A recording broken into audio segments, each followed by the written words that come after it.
And hello everyone, welcome to another Let's Play. This is Myrokos, and today we will be resuming our Let's Play Final Fantasy XIV. I know we've been pushing this hard, but that's because I am really liking the story and I want to get through it.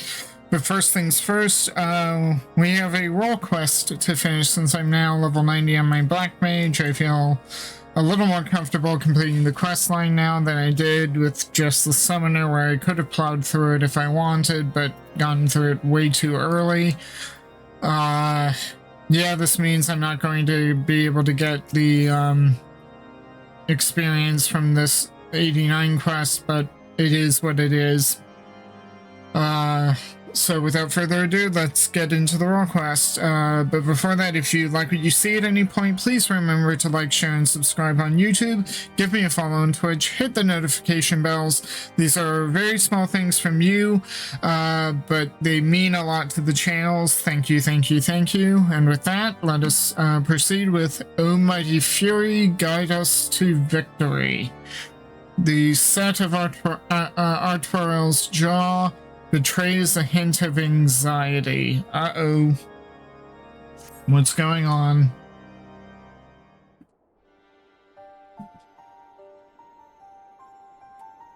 Myrokos, owing to Lord Amarok's swift action, I'm pleased to say the Ecumenical Council will soon be held.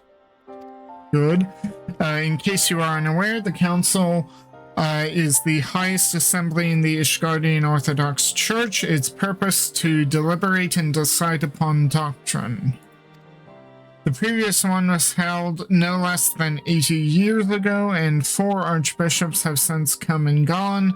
As such, most Ishgardians know little of it save that which they have read in the historical records.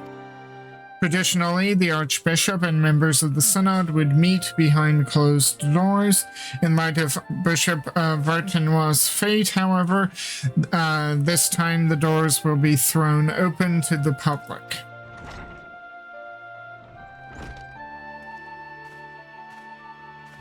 Clem. Indeed, for the first time in history, all men and women of the faith may have a hand in shaping the mission and teachings of the Church. 'Tis my hope that you will also join us in this endeavor. Deacon Clem, allow me to express our gratitude for your efforts in facilitating the Council. We appreciate the difficulty of your position. I merely heed my conscience and my faith, my lord. Acting in Bishop Vartanois' stead, I shall do all within my power to see that the church may serve the people once more. Where is the Lord Speaker, if I may ask? He stepped outside for a moment, saying that he wished to gather his thoughts ahead of the council. The hour draws nigh, however. Myrokos, I shall proceed to the vault with the good deacon. In the meantime, may I ask that you find Lord Amarok? He should be at the last vigil, I believe.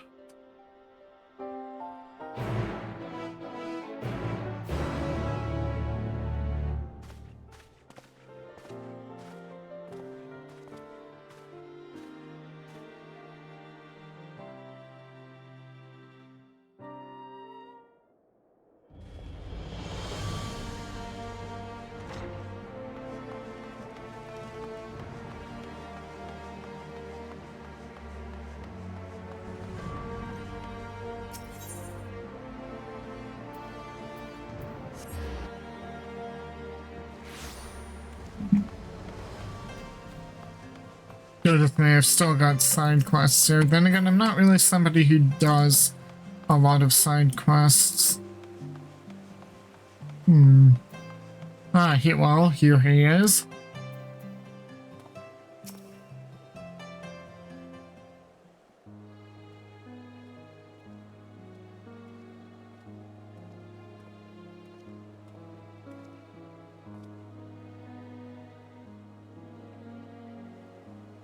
Oh, 'tis you, my friend. Is it time already? Yep. I see. My apologies for making you come and fetch me. I have been thinking, Myrokos, on the path I have chosen to walk and on those who have been left behind as a consequence of my actions. Those who died fighting, those burdened with boundless grief, those deprived of position and purpose. Like any nation, Ishgard is made up of disparate souls with disparate beliefs. Without an enemy to unite us, we recall the differences we once set aside out of necessity and find amongst our old friends new ideological foes.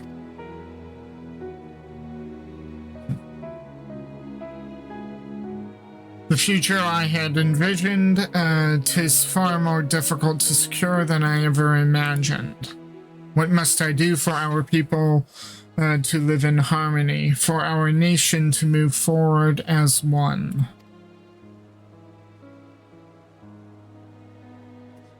Such questions have been, I have been pondering.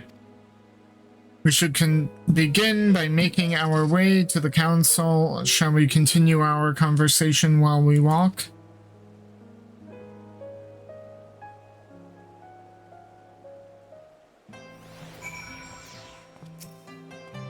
Ready? Then let us be off. If it is agreeable, I would like to look on Fortal Manor. Myrokos is now accompanying you. Blah, blah, blah.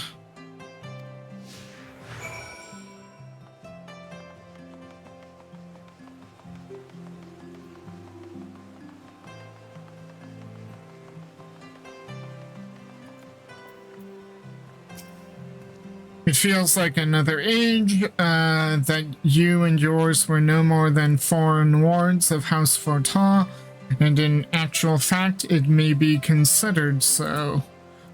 For your coming set in motion a chain of events that brought an end to the Dragonsong War, ushering in a new age of harmony.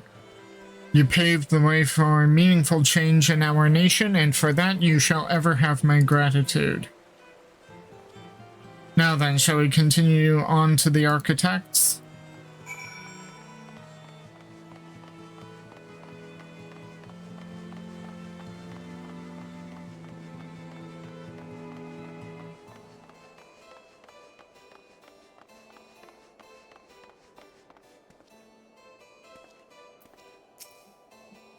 King Thordan and his Knights 12, the murderers of Ratatoskar. Since the truth of their ancient crime came to light, many have demanded that these images be torn down. Yet, though what our founding fathers did was wrong, neither is it right to simply expunge them and their deeds from history. This is so true. Yeah, it's like you can't just upend. You know, it's like, for the short-term interest of we don't want to see this, we're trying to move forward, but by destroying the old stuff, that old stuff still forms part of your cultural identity, and it's better that it be there, that you learn from it. That yeah, this is where we came from, but look at where we are now and how far we have come. If you just destroy the old, then all you're doing is destroying your past, literally, and you won't be able to learn from it. Yeah, to do so would be to deny our people's part in what followed for 1,000 years. We have the chance to forge a new future, but we as a nation must decide how we will confront our past. Forgive me, I was lost in thought yet again. Let us join Dick and Clem at the vault.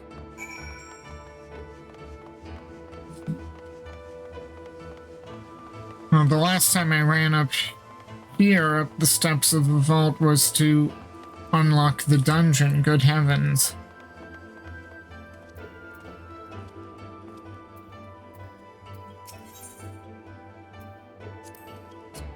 Though we haven't much time, I am glad for the opportunity to stroll about the city with you. There you are, my friends. The council is about to convene. Let us take our place in the audience hall.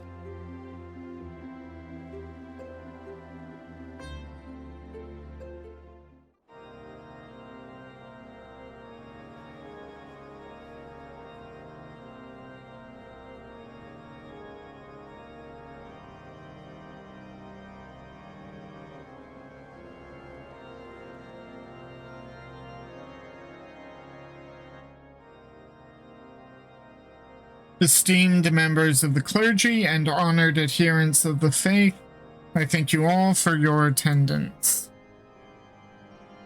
In recent days, our nation has been racked by a series of tragedies. Those among us who do Halone's work have been transformed into abominations. This dreadful phenomenon has been brought about by the final days, and it is upon our despair and anguish that it feeds. Thus, if we are to prevent further tragedy, we must strive to ensure that all Ishgardians, clergymen, and citizens alike abide with peace and love for one another in their hearts.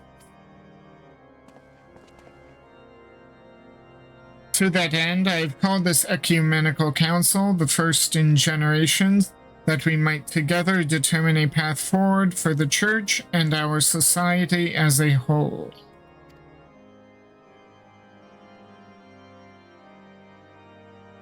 Since antiquity, the Ishgardian Orthodox Church served the people in two respects: as the Fury's spear to strike at the heart of dragonkind, and as the Fury's shield to safeguard the souls of men.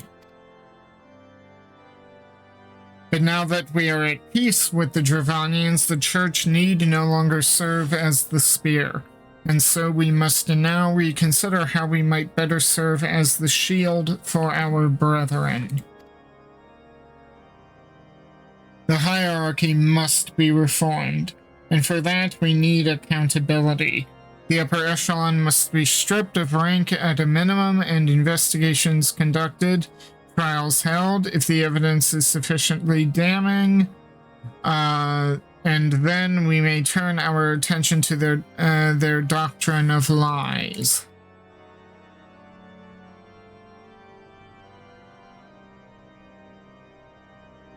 As our predecessors did before us, we of the Synod have ever sought to interpret the scriptures to the best of our ability. Oh, she's wearing the elemental gear. I just realized that. Okay, as our predecessors did before us, we of the Synod have ever sought to interpret the scriptures to the best of our ability and thence conveyed Halone's will to the people. Okay. Such fervent pursuit of retribution at the expense of doctrine would come also at the expense of our faith.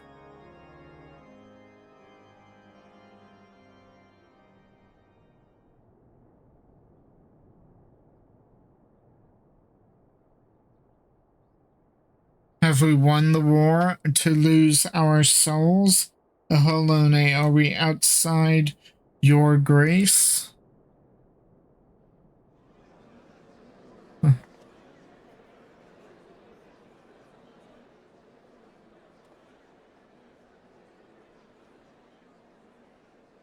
This bodes ill. At this rate, someone might turn.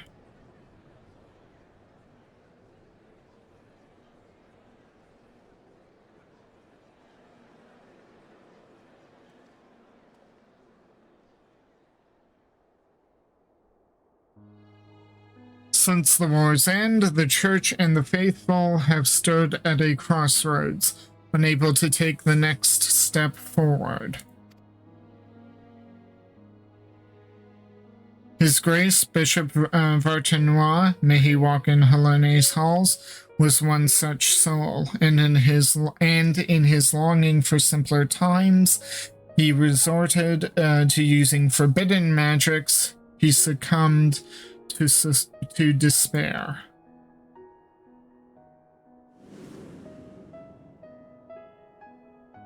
In our minds, we renounce the lies upon which our nation was built, but in our hearts we yearn for the righteousness, misguided though it was, that gave us comfort and purpose for so long. So let us not forget who we were.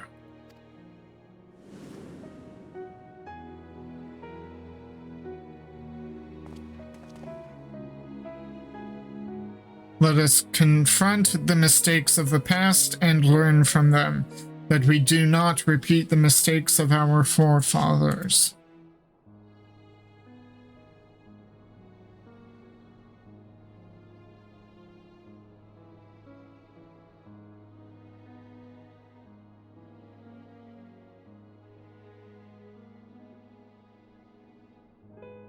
As fervently as we believed in our sacred duty, we struggle to accept the Church's deception and embrace change.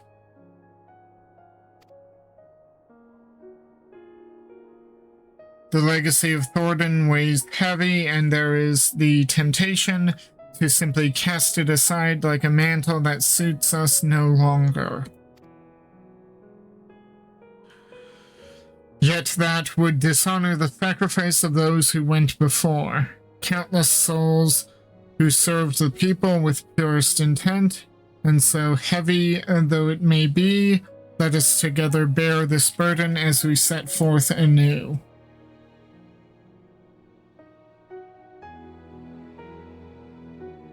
Our friend Myrokos risked life and limb to reveal this truth to us, the truth that our legends and our scripture were tainted by betrayal, but not wholly corrupted.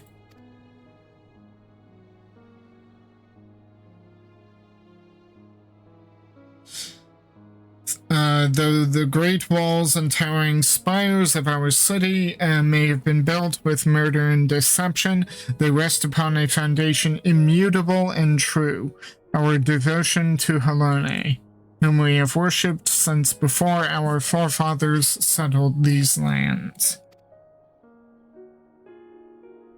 The Church is a font of practical wisdom, and its teachings guide us in our daily lives. Such things define our faith no less than the lies. We can acknowledge our sins without renouncing our religion.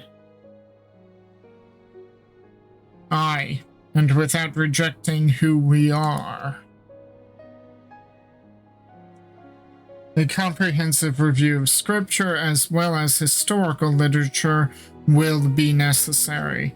Revisions, as appropriate, must be made to ensure that the truth of our past is preserved for future generations.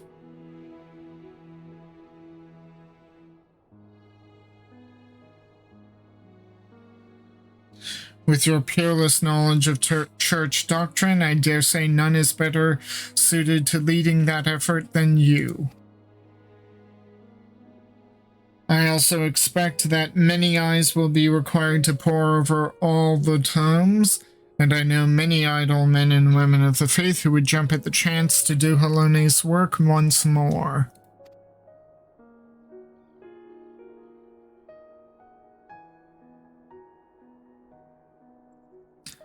That day so very long ago, I had no answer to my father's words, but it seems the people had it within them all along.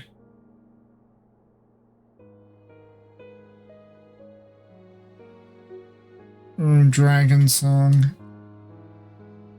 Oh, I love this quest. It feels like I've slid back into the narrative framework of 3.x of the Heavensward patch content. It is like we never left. That's really good capturing of the narrative.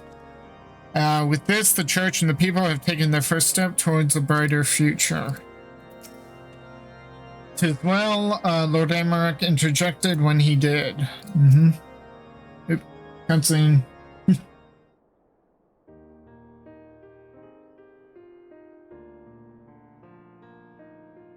The council went better than I had dared hope. Truly, while the details remained to be decided, 'twas a resounding success. Your words helped everyone to find common ground. I know not how to thank you. Much credit must go to Myrokos. In the face of great hardship, never did he hesitate to press on, and our people have not forgotten this.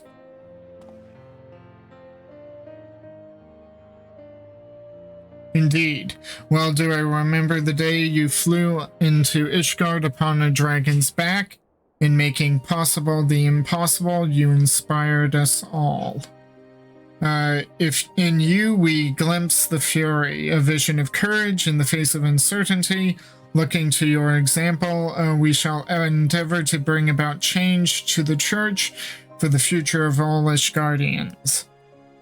There will, of course, still be those souls who struggle to rise above the mire of despair, but my fellows and I shall be there to take their hand in faith and love.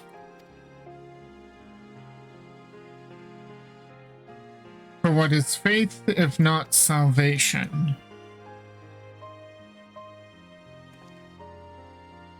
Well, I'd best return to the cathedral. We have much and more to do.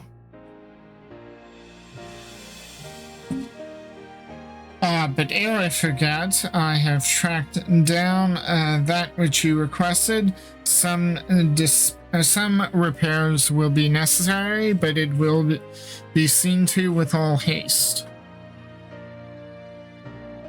Repairs? What repairs?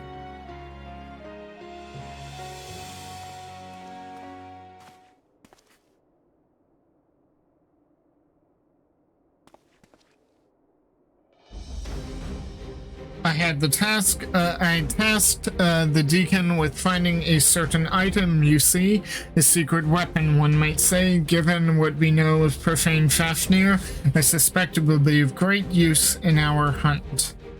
Once the repairs are complete, we shall be ready to strike. With the church having reached an accord with the people, the risk of more clergymen turning is greatly diminished. We may now focus entirely on the blasphemy.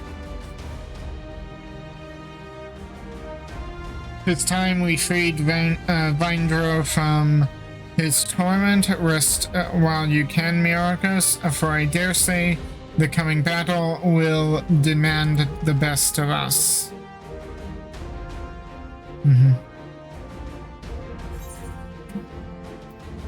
Oh, we got food.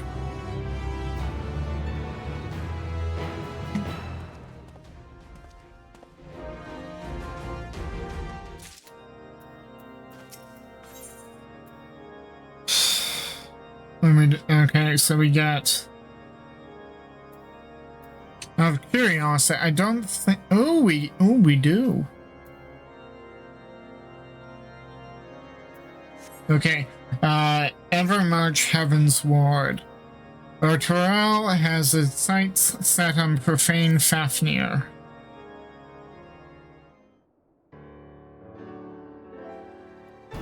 Glad tidings, Myrokos. Since the Ecumenical Council, not a single soul has turned. Good. Safe in that knowledge, we need only think of how to hunt down the blasphemy.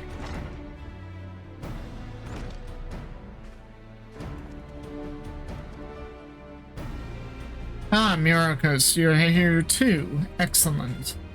I am pleased to say that the secret weapon is ready. We may now look to dealing with profane Fafnir. As you will recall, when we last encountered it, it was lying in wait by the Solil. An instinct driven by its inherited memories, I believe. It seeks to protect that which it most strongly associates with the Archbishop. In all likelihood, 'twas this selfsame motive that compelled it to come to the Holy See. From the skies above, it keeps watch over the Holy Vault.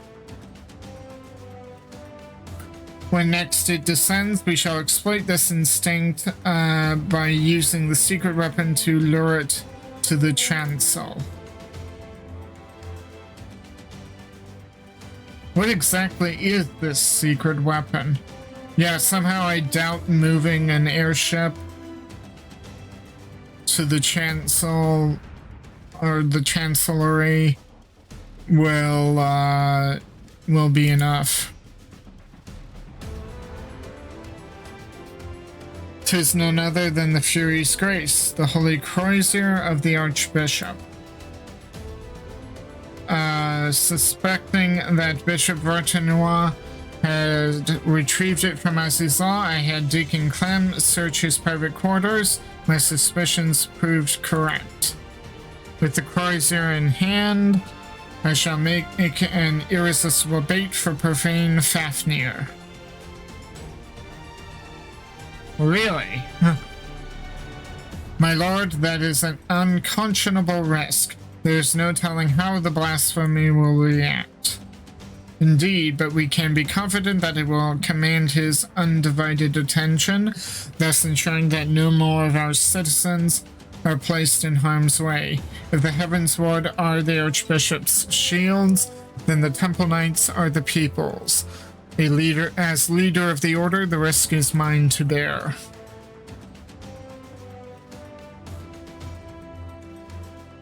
All the Knights of the Heavens Ward fell in Azizah.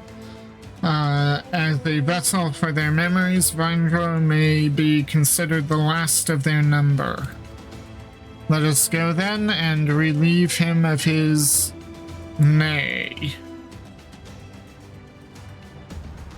their duty.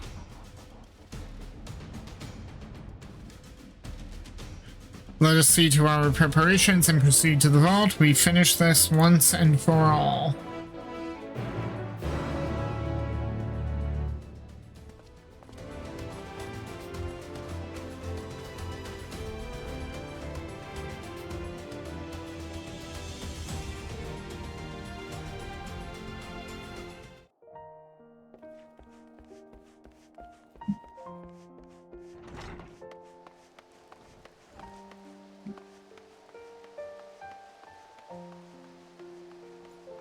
So the crozier...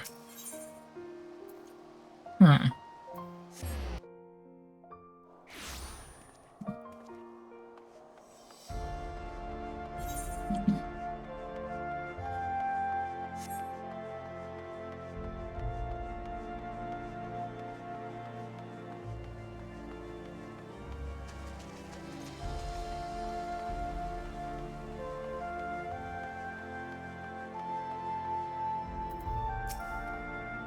When the battle begins, Lord Amarok will draw the blasphemy's attack, seize the opportunity to bring your magics to bear against it.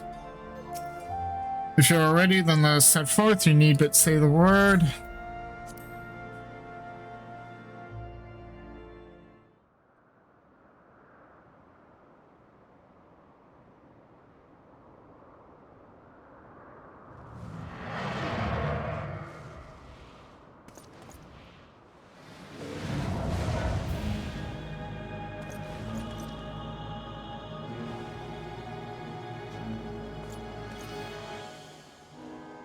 The beast is come, now is our chance.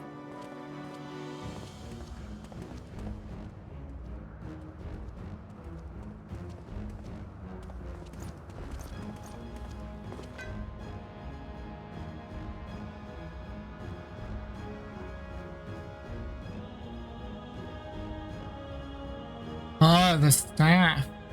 Ah. Make ready.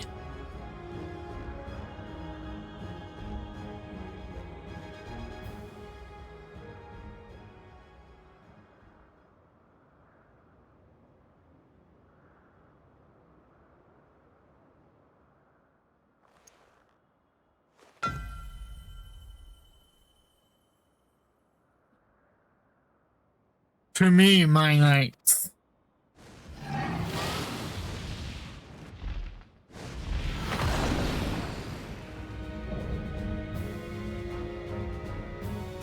Hopefully I don't have to redo this on very easy setting. For the glory of King Thordan. I know my reactions can be a bit slow, so hopefully I don't have to do this in very easy mode. No, you are not he. A trick. It is a trick.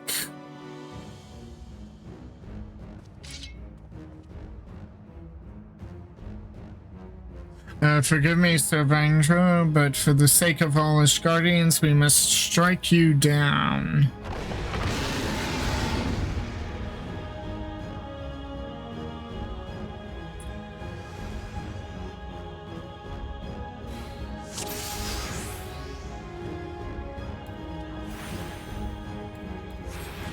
ends here!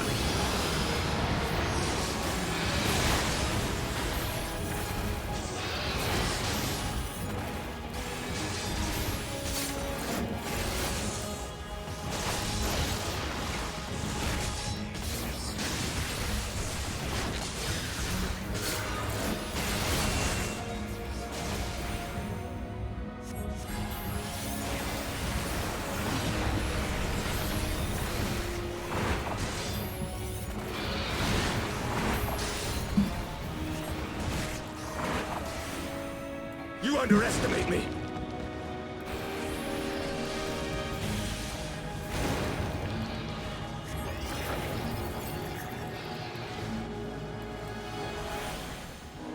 There!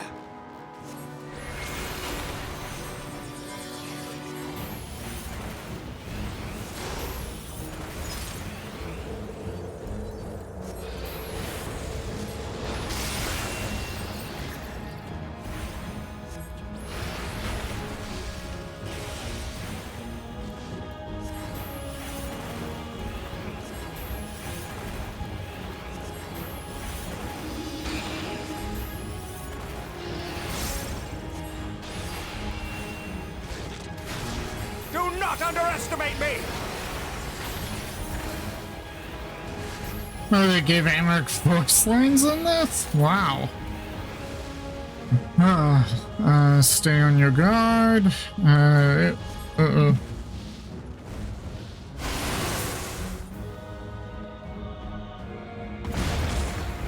There!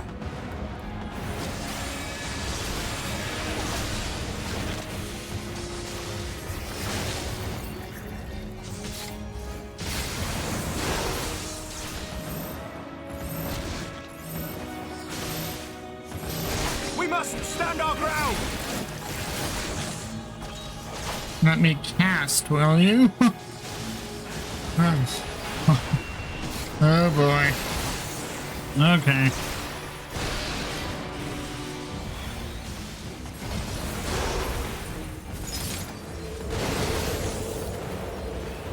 You underestimate me!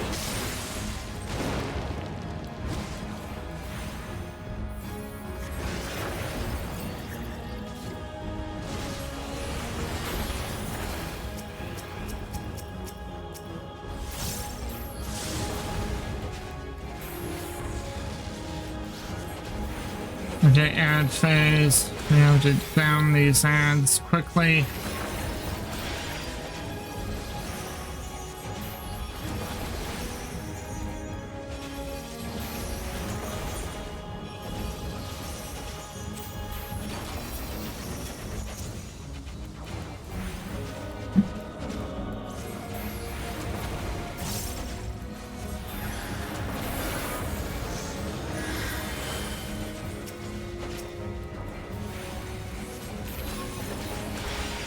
Come on.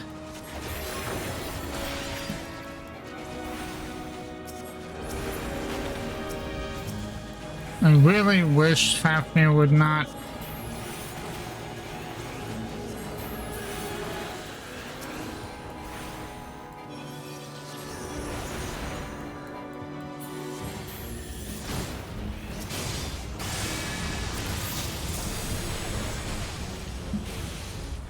I will not falter!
I would be getting a damage increase buff.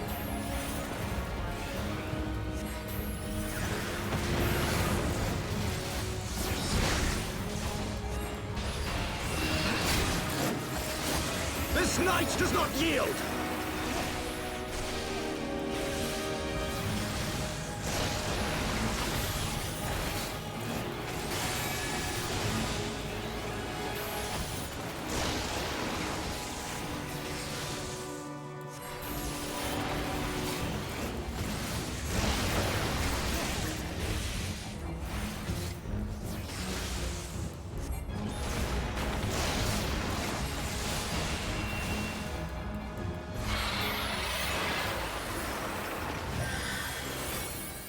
Oh.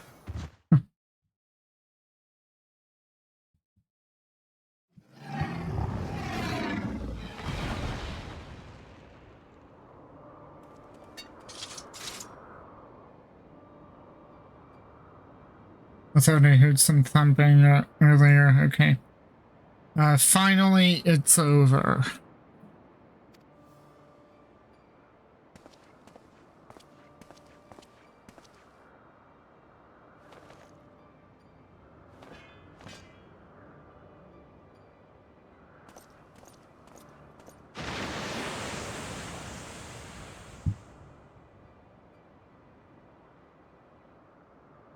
Thus ends the tale of the Heavens Ward. Let it not be forgotten. It was wrong of them to conceal the truth of our nation's founding, to abet the Archbishop in his machinations. Yet in peering into their hearts, one thing became clear. They too had succumbed to primal manipulation. They too were victims. Flawed men, aye, and not without sin, but Ishgardians brave and true, as we all aspire to be. Having triumphed in the battle of ideals, I have a responsibility to all our people. Their hopes and dreams, their sorrow and suffering are mine to bear, and bear them I shall.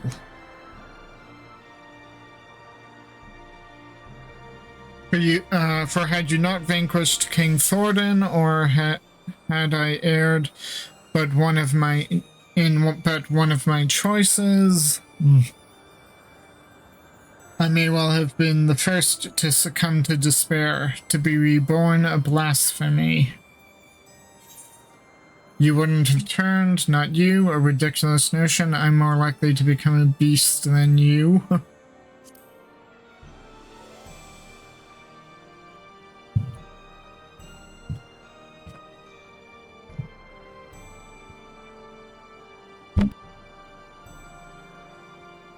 One moment.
Hopefully the thumping will have stopped. Sorry about that interruption. Thank you, my friend, for having such confidence in me.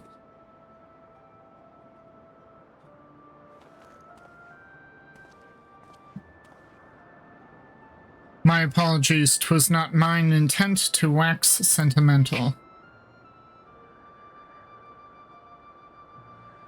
Our work here is done. Let us return to the congregation.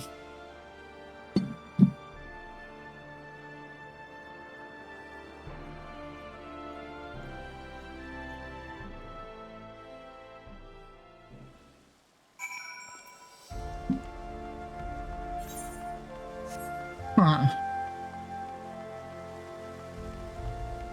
Not much of a spell speed buff, but it's the critical hit certainly helped.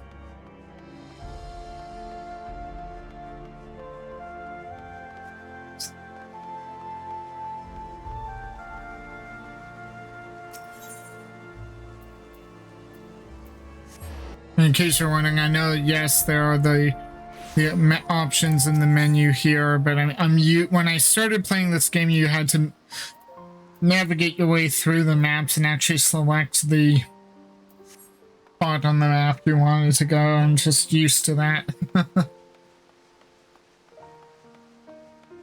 Plus, it gets you a little more interaction with the map itself. Heading to the strategy room, yep.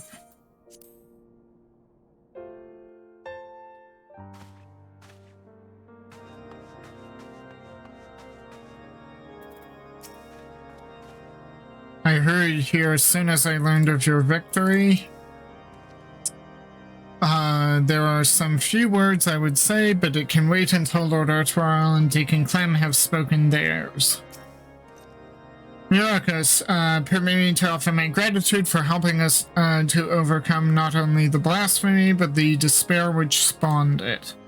But this is only the beginning. On the face of it, we may have made tremendous strides in breaking down the ancient barriers within our society, but there yet remain great rifts to be bridged. 'Tis no easy thing to rise above a lifetime of preconceptions and prejudices. I myself have struggled to do so, as you must know. But I shan't give up. On the honor of my house, I will do everything in my power to rebuild a new Ishgard, one in which all people can see eye to eye, regardless of birth and station. Now then, I believe the deacon has some words for you too. Pray lend him an ear. My Lord Myrokos, may I say how glad I am that you are safe and well. Just before you arrived, Lord Emmerich explained to me the true nature of the man who became the blasphemy. The poor, confused creature was born of the church's mistakes, and on behalf of the clergy, I give you my heartfelt thanks for laying it to rest. As we work to reform our institutions and rebuild our relationship with the people, we will remember and pray for all those who have fallen in service to the faith, and we shall pray for you as well. Wheresoever your path may lead, may the Fury ever watch over and keep you. I shall leave it at that then. Lord Emmerich too wishes to speak, and 'twould not do to keep him waiting.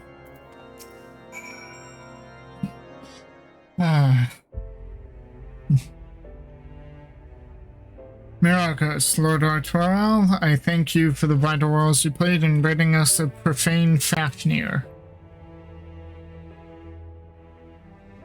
The fact that real Fafnir can be found in Eureka Animus is, I guess, something else.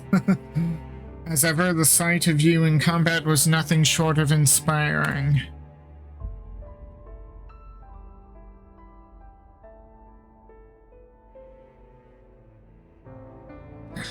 With no further reported instances of people turning and the blasphemy itself no more, I should like to believe we are free of the scourge of despair.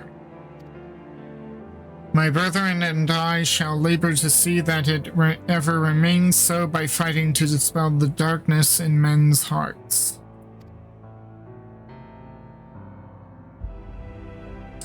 And I shall fight with you, not only as the Speaker of the House of Lords or the Lord Commander of the Temple Knights, but as a man of the faith, in our God and in our people.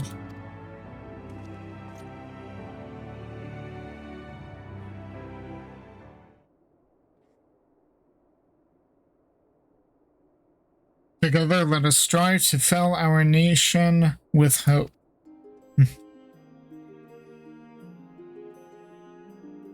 Myrokos, by now you will be sick unto death of being thanked, but I must nonetheless express an additional word of gratitude. Full oft you have saved our nation, our people. I speak not only of our lives. Ooh, that's an interesting callback to Stormblood here. I speak not only of our lives, but our hearts and minds as well. I was referring to the music there. It's like, huh. You have given us a great gift, that of opportunity and choice, and if we are to repay you for it, we as a nation must take full advantage of our freedom to dictate a new course forward into a brighter future. What forward means, we may not always agree upon, but as fellow Ishgardians, we shall find a way to rise above our differences and stand united. That is the nation that I will strive to build. This I swear to you. Myrokos, given all that you have done for us, I am loath to impose upon you further, but may it trouble you to bear word of our success to our officer in Radzatan. We will of course be sending a report, but there is no substitute for a first-hand account. Our allies would benefit from the additional details you can provide as well. Our thanks again, my friend, and may the Fury speed your way. I wonder, can I get tombstone gear now, or am I limited to what I have because I haven't completed MSQ? Let me try that. Okay, so go to, I need to now go to Radzatan.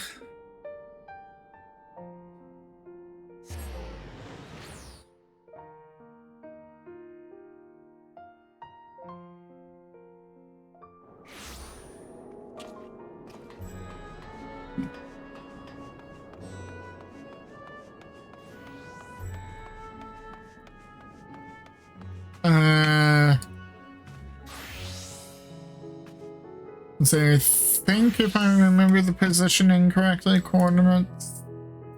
Yeah, this should be where I can get gear. Sadly, it looks like I have to complete MSQ first. Oh well.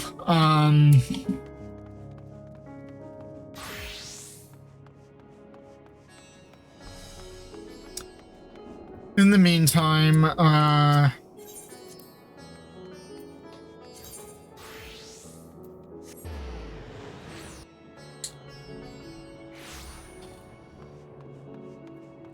and I know, as I did with Shadowbringers, I did all of the role quests before finishing MSQ. I don't think I'll do that this time around, simply because the narrative of the MSQ necessitates haste. My Lord Myrokos, by your return, I hope that the hunt for the blasphemy was a success. It was.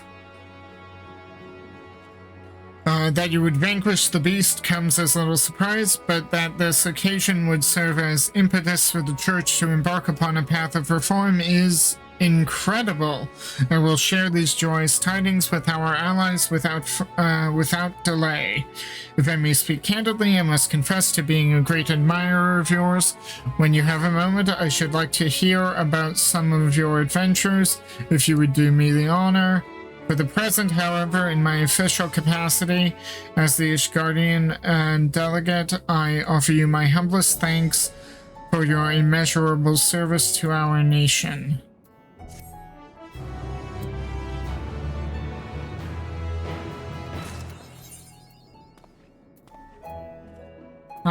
Okay, so since I can meld, let's see if there's something I can I meld this? No.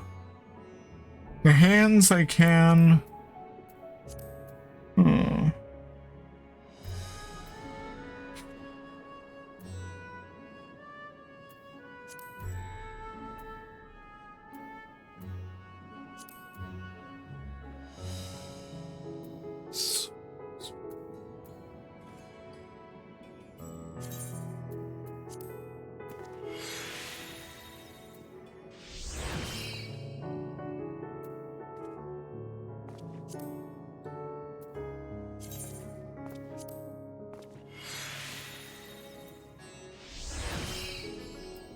Okay.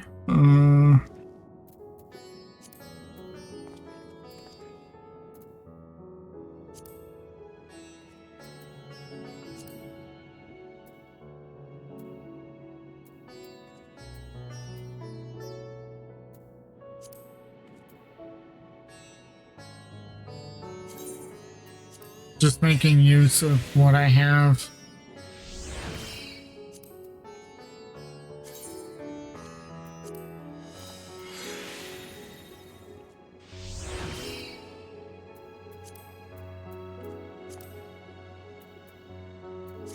Okay.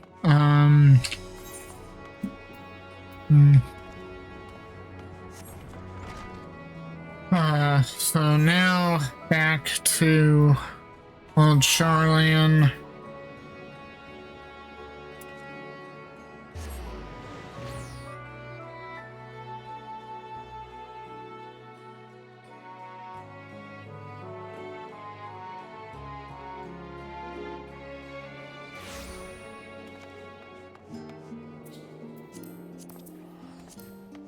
Of course, I come back and it's coming up on dawn.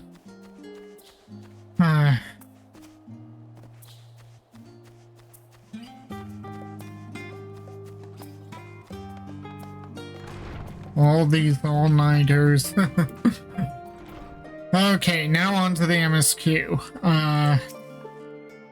Welcome back, Myrokos. Return to catch a few final weeks before embarking on your mission, I presume.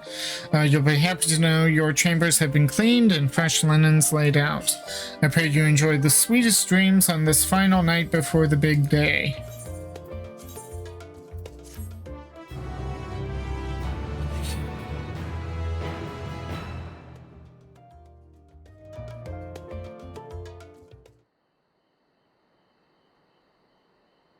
That night at the Royal Menagerie in Alamigo.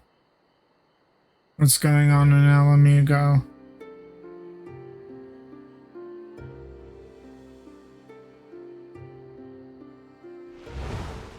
Oh. It's Xenos.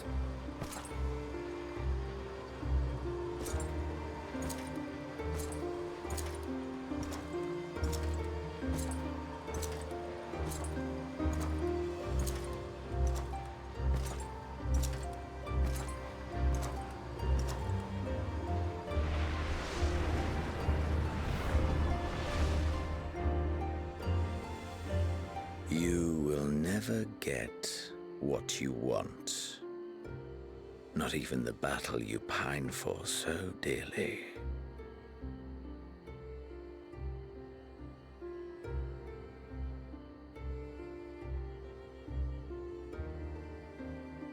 In that transcendent moment, what was it that I sought in you?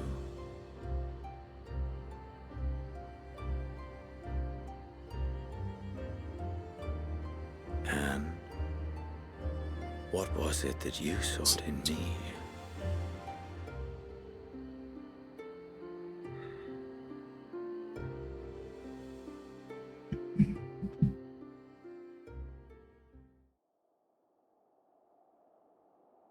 And thus it dawns, the day of reckoning.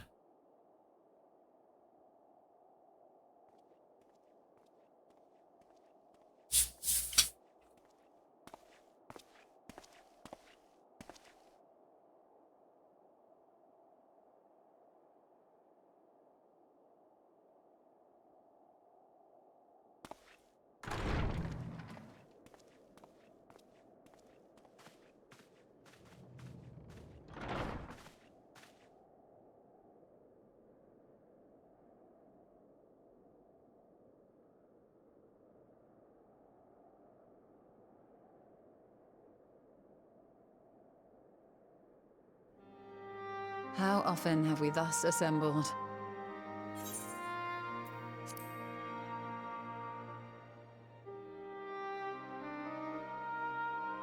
To combine our knowledge and seek solutions to the problems before us. Back at the Waking Sands, it was all we could do to address the most minor of troubles. Who could have realized what we'd find when we began to look to the sources of the realm's woes? At the Rising Stones, we made great strides and shared many moments, from the joyous to the sorrowful.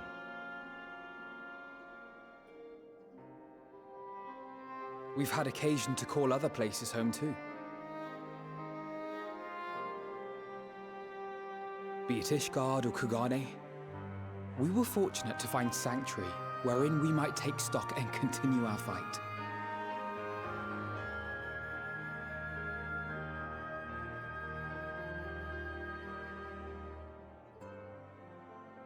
I was honored to host this company in the Crystarium, to stand with you all as we confronted the truth of the star itself.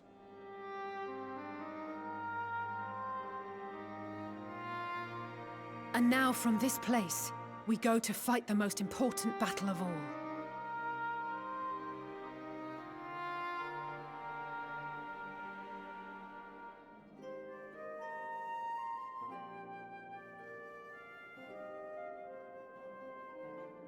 The Forum has sent word. The Ark is ready. The Loporrits naturally will be commanding the vessel.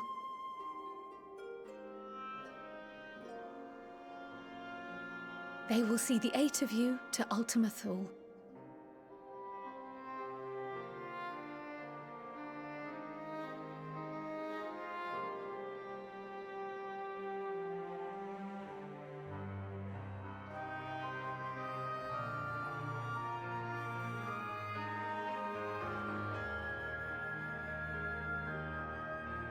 Upon arriving, your objective is to find and vanquish Meteon.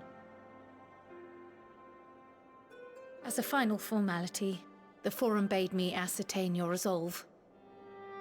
So, are you certain you wish to do this?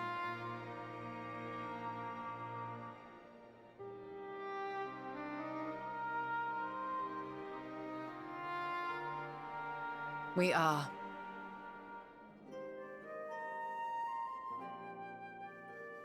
Then, ere you report to Thalmasane, I leave you with these words.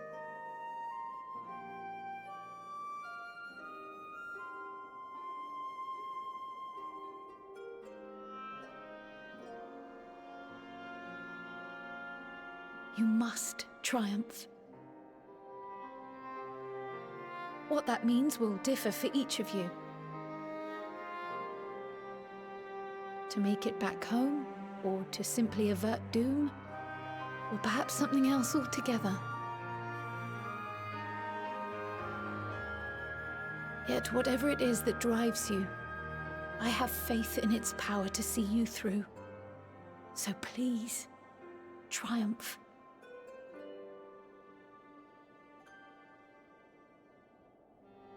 Triumph, as we who remain behind believe you will.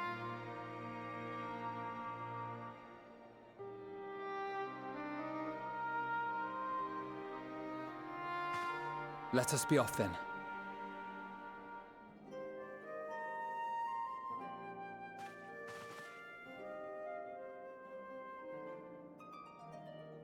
Wait!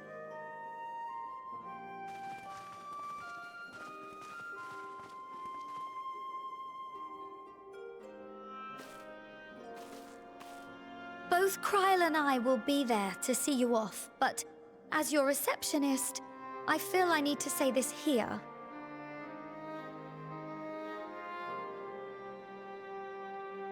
Safe journey, all of you, and be safe.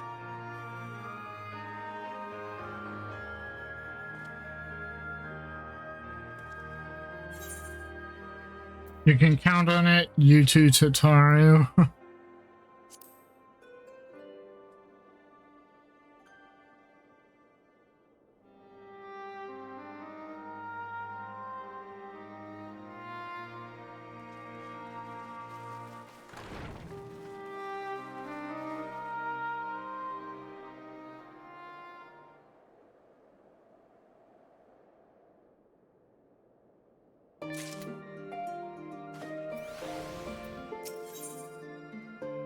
Unto the heavens, Ojika Sanjika is ready to send you off with a smile. I suppose this is where we part ways, for now at least. Would that I had sage words of wisdom to share ere you depart. Mayhap the teachings of Galith Baldezim will suffice. Surrender not to anger or hatred. Look beyond them and there find true strength. What one sees beyond is open to interpretation, I think, but for me it would be the things I cherish most in life, things I believe are worth fighting for. Something to consider as you venture onto the sea of stars.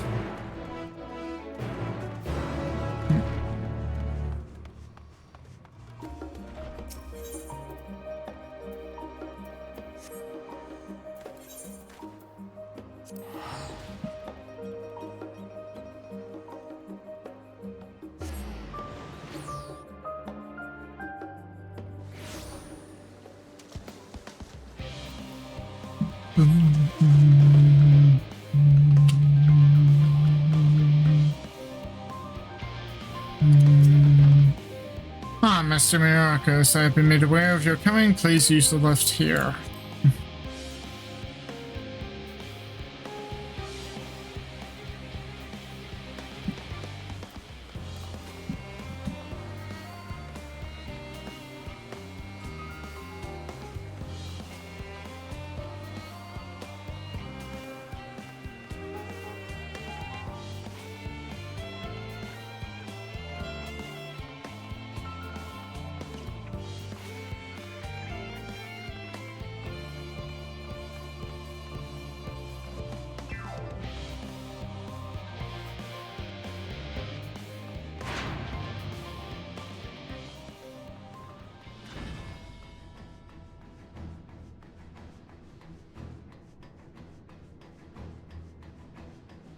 Oh, wow, everybody's here.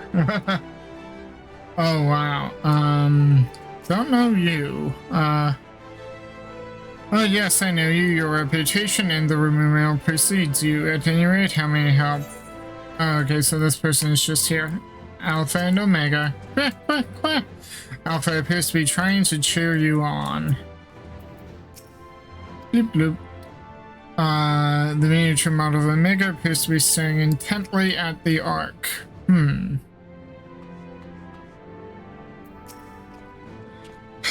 is said to fear what he does not know, yet you would venture into the greatest of unknowns. I say to you, son of man, that you need not fear. So long as man shares a bond with dragonkind, so too does he share our kinship with the heavens and our ancient home amidst the stars infinite. I pray you go forth and prove this bond of ours, tempered and tested, shall endure unbroken for 1,000 years.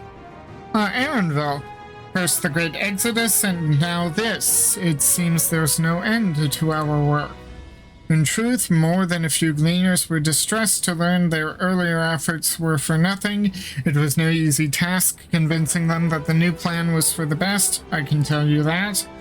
I can't tell you every man believes this is the wisest course, but I can say that all will be forgiven if you deliver us from the coming doom, and if you don't, well, at least you won't get the earful. I certainly will.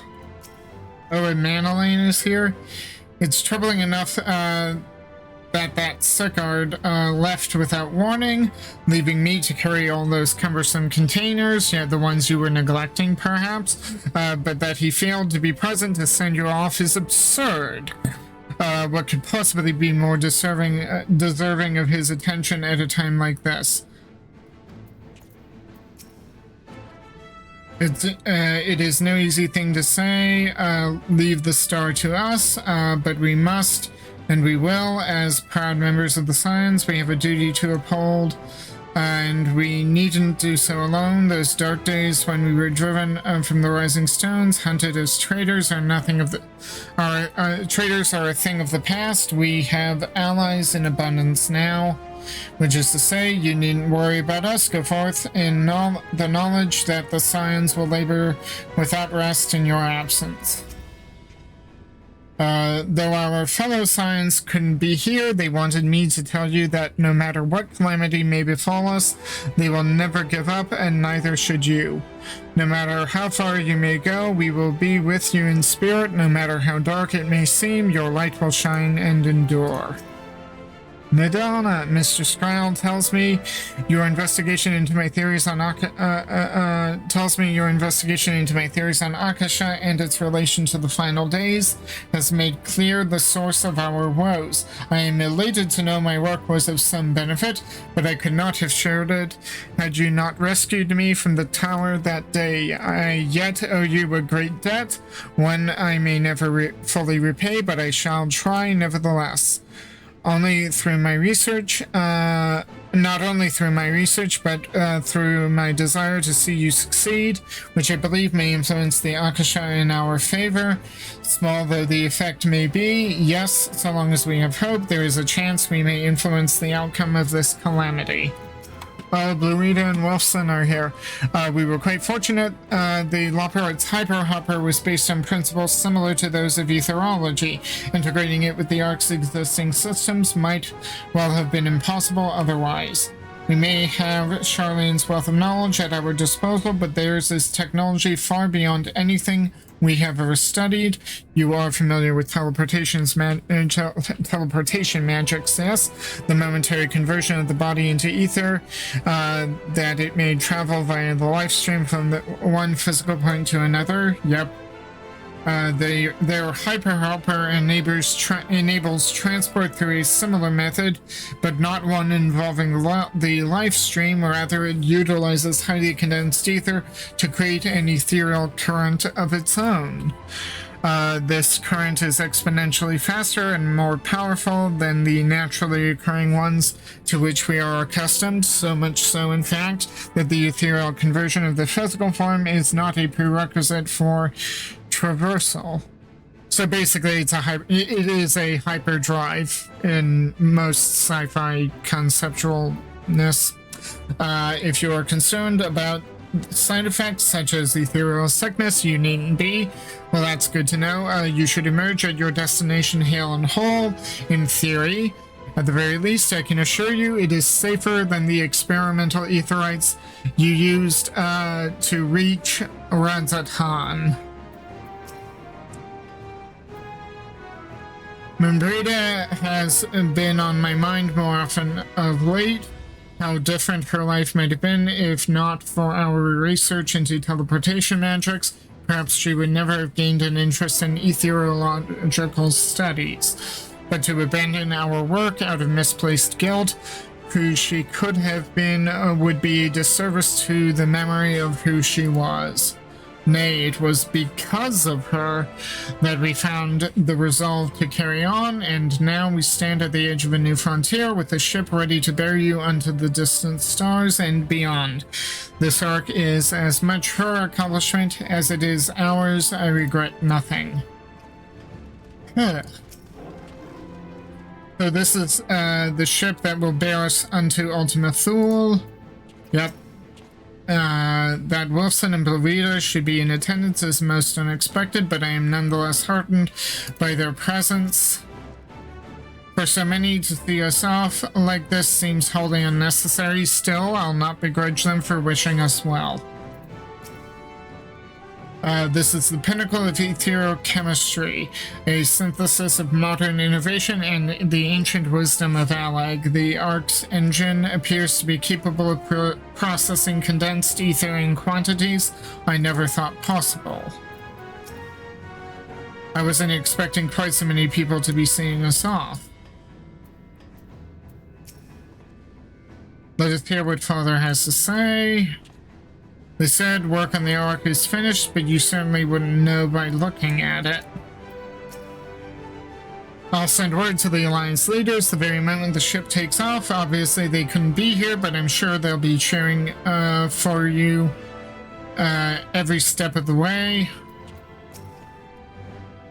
Quite the turnout, wouldn't you say? Then again, who wouldn't want to be present for a once-in-a-lifetime event?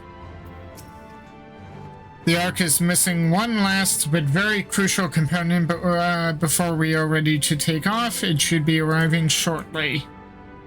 Well, I'll let you have that time. There's something I wanted to check, because I did back around earlier, you know, after I ended the last stream, and I discovered there was one NPC that I missed. I found Soroban. I wonder if all of those NPCs are still here, or if by progressing as I have, I've missed that opportunity. Let's see, Soroban was over, and it looks how he moved on. Soroban was standing over here.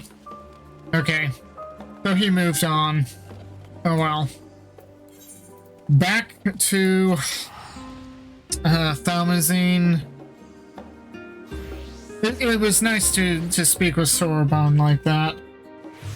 And really nice. I'm so glad that I did all of the side stuff, especially the Four Lords.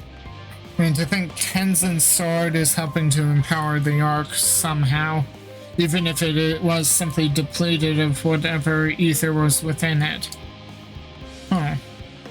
But if its ether is intrinsic ether is depleted, not the physical substance, but more the magical substance, I guess the concentration of the Four Lords is what's keeping, was it Koryu? Contained through the wards that we put in place.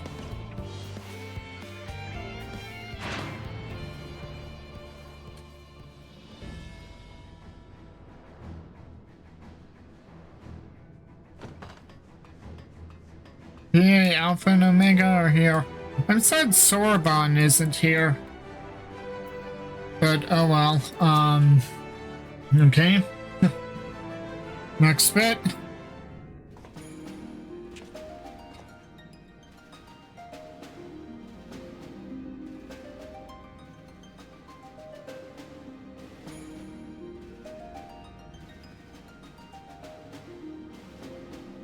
Hey, Lithocon, how's it going?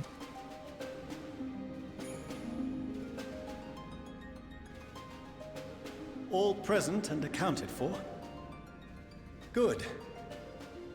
As you will have heard, the Ark is ready. All that remains is to board and be on your way. I've seen my fair share of tight schedules, but this was bloody murder. But we did it. We finished the ship. It's safe, fit for purpose, and looks good to boot. Aye, it's a Garland through and through. I really don't know what we'd do without you. Thank you for everything. Ah, don't mention it. Ever since that episode with Omega, I've been toying with the idea of star-faring vessels. And as they say, necessity is the mother of invention. We've learned a lot, let me tell you. In case you're wondering about payment, the ongoing existence of the world ought to do. But feel free to throw in a colorful recounting of your journey on your return. So there's Nero. Good. So, have you thought of a name? A name? Wasn't everyone just calling it Father's teeny tiny toy boat? Well, seeing as its purpose has changed, I thought a more eloquent name was in order. I suggested as much to Fortuno, who seemed quite amenable to the idea.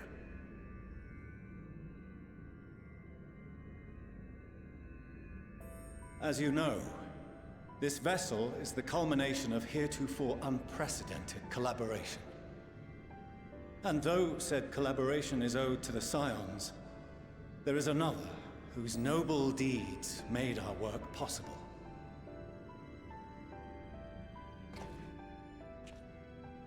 From a fragment of Dalamud, we obtained not only advanced materials such as refined adamantite, but the knowledge to traverse the stars. And this fragment would not have found its way to us had the Archon Louisoix not fought to protect this world. and in so doing, laid down his life. Now that the vessel stands complete, I cannot help but wonder if it was more than mere happenstance. If it was my father's intention to guide us here. In the hopes that his guidance will see you all safely home, I name the vessel after that self-same fragment of Dalamud he delivered unto us.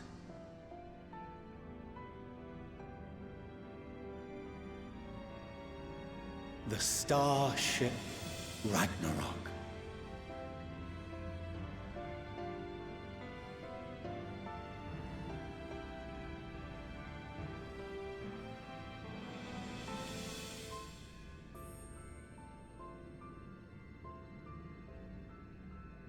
Sorry for the wait.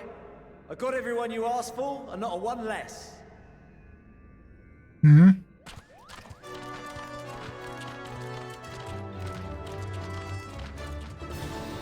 Oh, is that? Oh, there's Soraban. What are you all doing here? Oh, I invited them.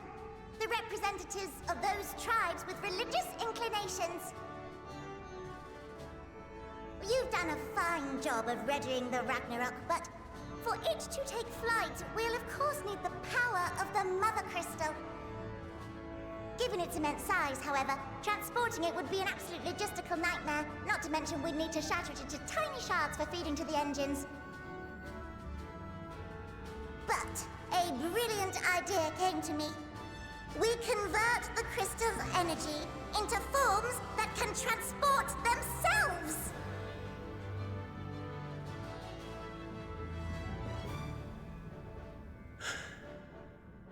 Primal summoning? Thou wouldst employ summoning. Or should I say its precursor, creation magics.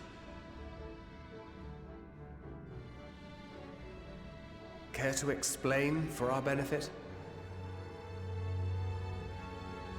As you may have witnessed at Bestway's Burrow, the Loporrits are capable of creation magics, which they use to shape the moon's environment. Yet simple though they make it seem, 'tis a highly advanced and exacting art. To perform it correctly requireth that the wielder holdeth the object in his mind's eye in clearest detail.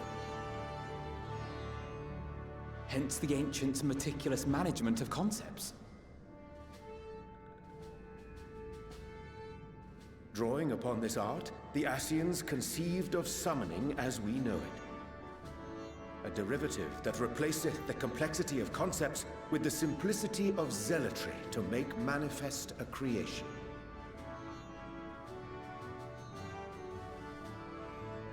I see. By combining the Loporrits' magics and the tribe's faith, we convert the Mother Crystal into primals of purer form and greater obedience. Summoning as it was intended, one might say. Indeed! Indeed! While Hydaelyn gave us the ability to use creation magics, she forbade us from using it to make anything possessed of a soul, or similar. She didn't say anything about fulfilling the desires of others, though. So, borrowing our friend's faith, we'll create deities using the Mother Crystal's power and send them to the Ragnarok! Am I the only one here concerned about the risk of being turned into a tempered minion? Oh, right, I was getting to that. From what I've read in Sharlayan tomes, it appears the Ascians incorporated an additional nasty element into their summoning method. The fervent desire to assimilate others into one's belief. Beings thus created are instilled with the self-same desire and use their powers to enthrall people, starting with the summoner. In contrast, our creation magics, the original and the best, except no substitutes, don't incorporate any of that rubbish, so there's no risk of tempering. I mean, if the being was on the scale of Zodiac, you might feel a little tug, but I think we'll be safe enough.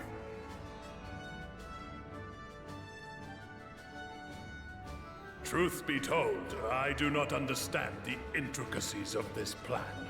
But none of us would ever turn our backs on you. When the avatars of our faith ran amok, you intervened without decrying we who birthed them. Where others vilified and suppressed us, you offered understanding and friendship. FFXIV! In gratitude, we Yeah, will just- share with you the true expressions of our gods. Not malevolent deities, but benevolent saviors.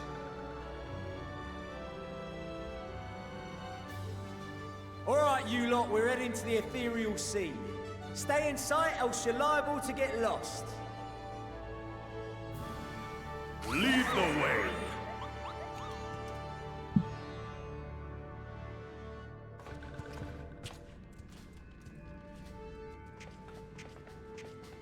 Fun fact, before I started this part of this...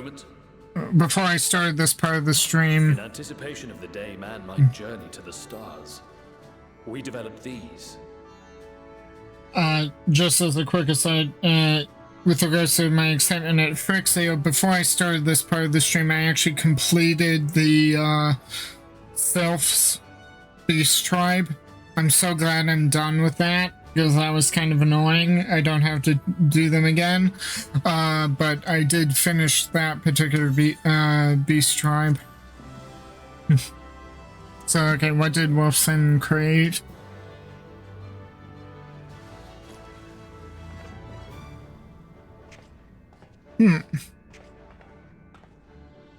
Multiple teleportation devices. One for each of you, designed to work in tandem. Press the button on one, and in a matter of moments, all 8 will activate and send their owners back to the Ragnarok. There is no telling what hazards you may encounter. If you find yourself separated or lost, please do not hesitate to use them. Be safe, all of you, and come back.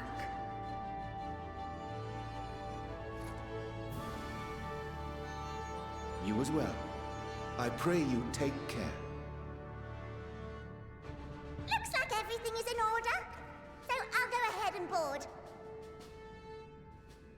A few of my fellows will remain to assist with the summonings, but rest assured, the vessel won't want for competent crewing.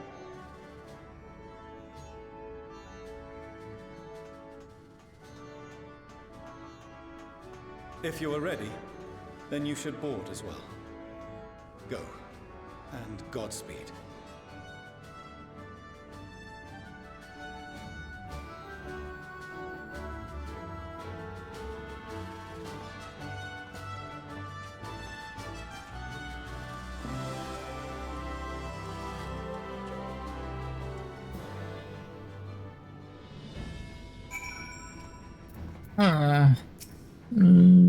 Ragnarok, and thus his grandfather's legacy live on.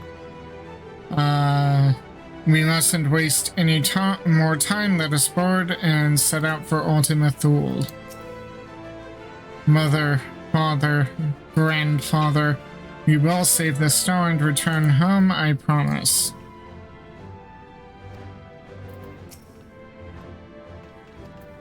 Okay, I think everybody venturing quite literally into the unknown. We have to be ready for anything. As I said before, whatever awaits us there, we will survive.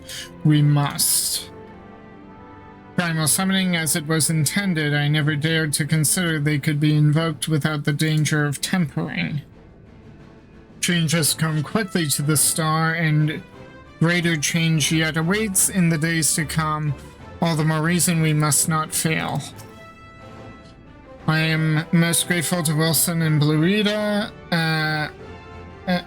Most grateful Wilson and Bluita have devised a contingency should the need to flee arise.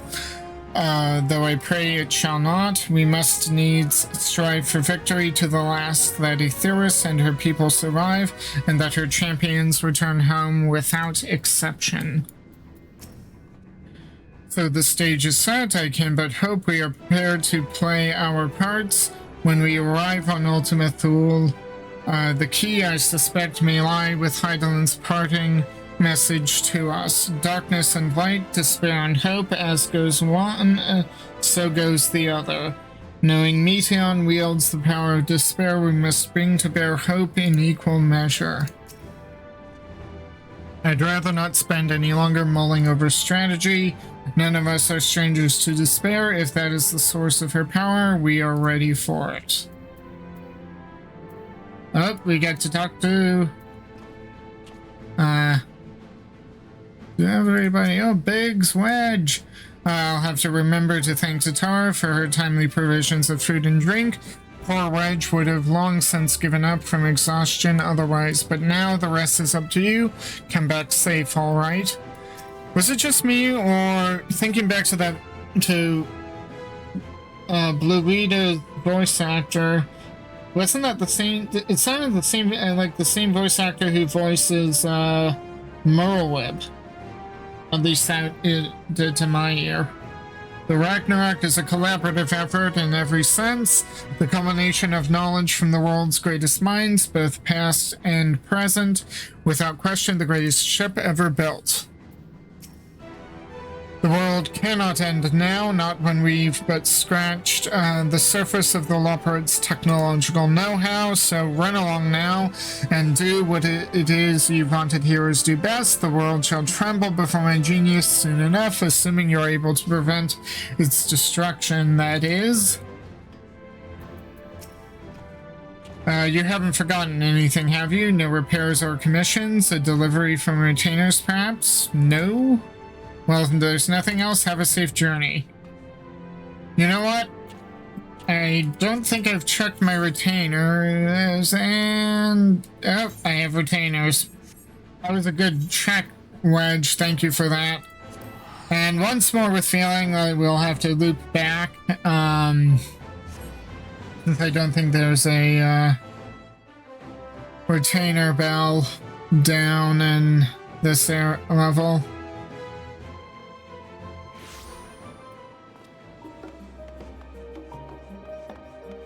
Yeah, I do my commissions usually at the start of the week, being Tuesdays.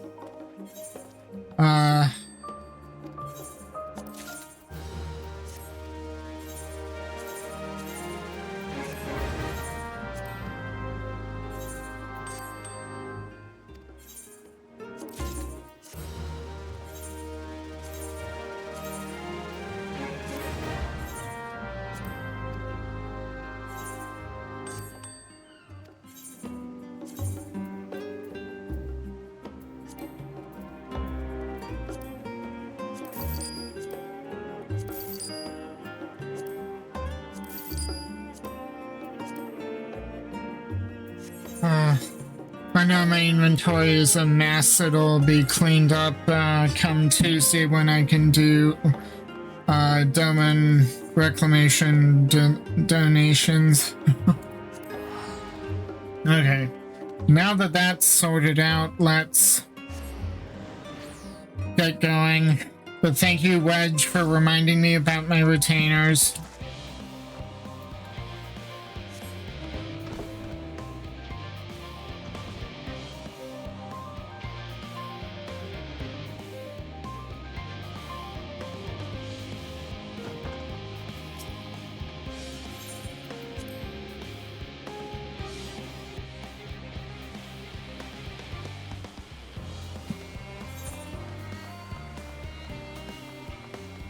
Yeah, there was a repair and junk mender. And similarly up there, but also gemstone trader. Oh, and a delivery mobile.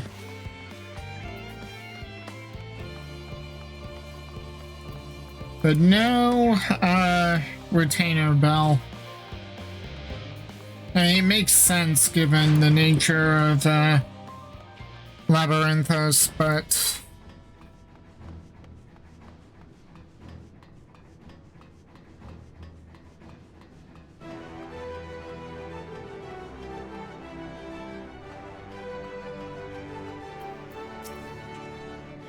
that you would come this way, I will direct you to the bridge. Upon boarding the Ragnarok, it's the words! It's the words again! Hey. Upon boarding the Ragnarok, several cutscenes will play in sequence. It is recommended that you set aside sufficient time to view these scenes in their entirety. Well, I'm not queued for any duties, so let's go.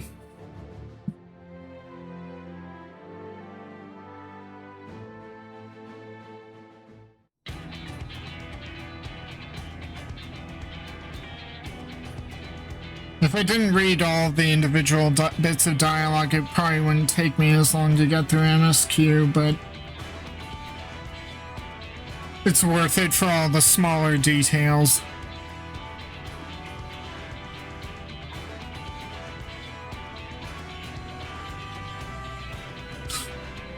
Leaping Way. Welcome to the bridge, everyone!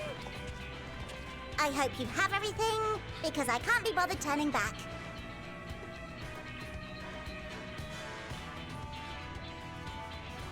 Right then, make yourselves comfortable. We're setting off in just a moment.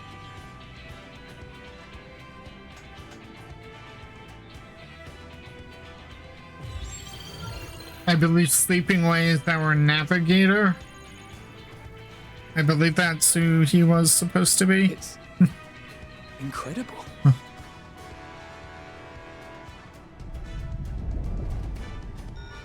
What was that? This is Fortuno. Can you hear me? The preparations for the summonings are complete. In accordance with the 14th phase of the plan, we have moved the Ragnarok to the launch site. The gates are open. You may depart when ready. So, are we ready?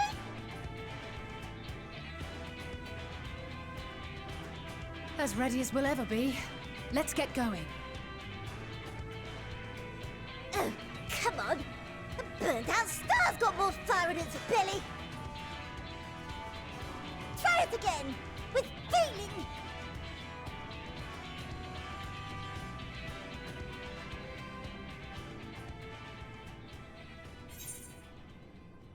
Issue the command to launch, have Alphino do the honors. As if I'd give Alphino that moment.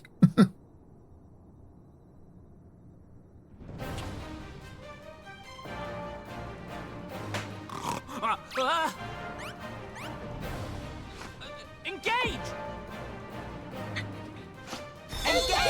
Oh, so it's the combination of Star Trek and Voltron. Oh boy. Oh, that was delicious.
Nice.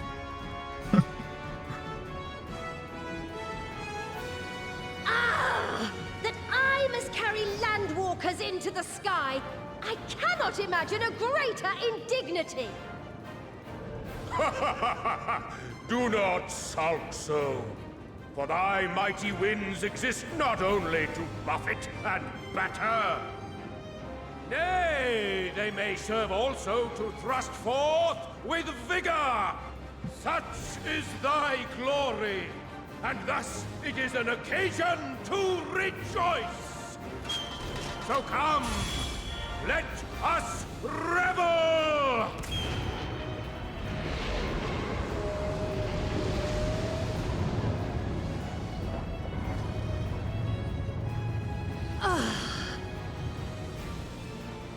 So long as the wind blows freely, I suppose all is as it should be in creation.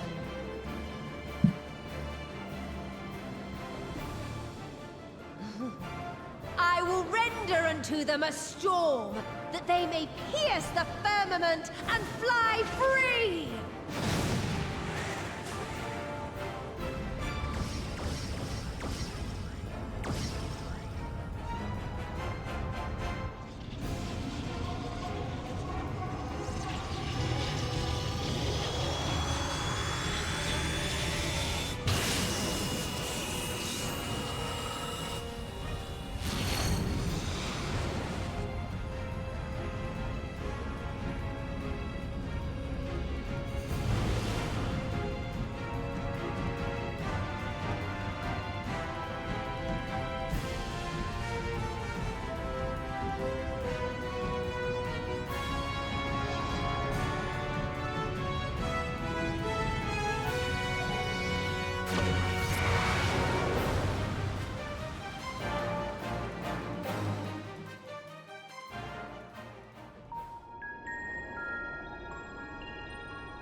Still in one piece?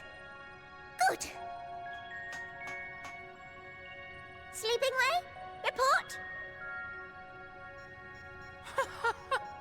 All's well. Fantastic, even. Thanks to the power of those primals, the engines are roaring and we're ripping along. All values are also within projected ranges. Time to destination is 8 carats. Perhaps 7 at a pinch.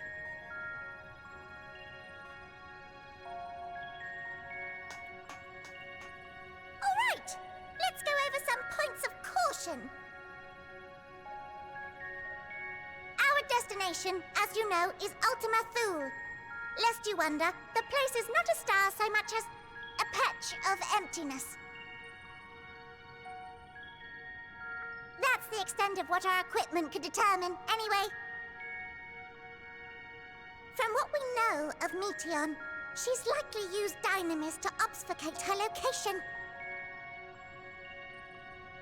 So, in conclusion, we'll only know what's there when we get there. The crew and I will see to it the ship's ready to take off at a moment's notice. We'll support the search as best we can, but it'll be your paws on the ground, assuming there is any. But everything will be fine, I'm sure. Hydaelyn believes in you, so you ought to believe in yourselves. Just don't do anything I wouldn't, like waiting too long to use those portable teleporters of yours. Personally, at the slightest sign of trouble, I'd mash the button to bits, and you should as well. Understood. We promise to be careful. I suggest you brace yourselves. We're about to arrive and the vessel will shake a good bit.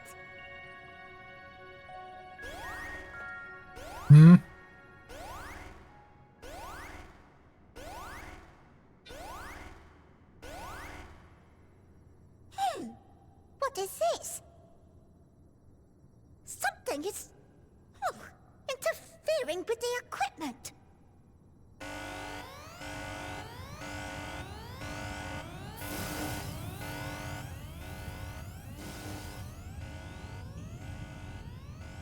Greetings. That's meeting on. Yep.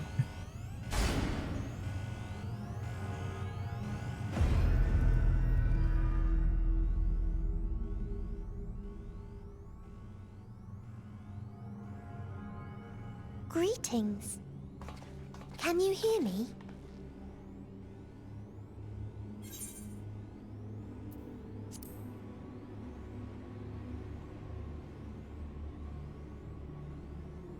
So this is Meteon. Oh. Have you met one of my sisters?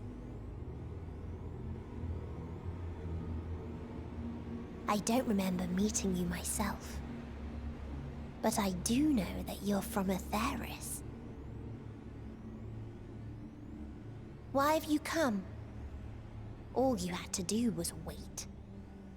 I would have delivered to you your ends.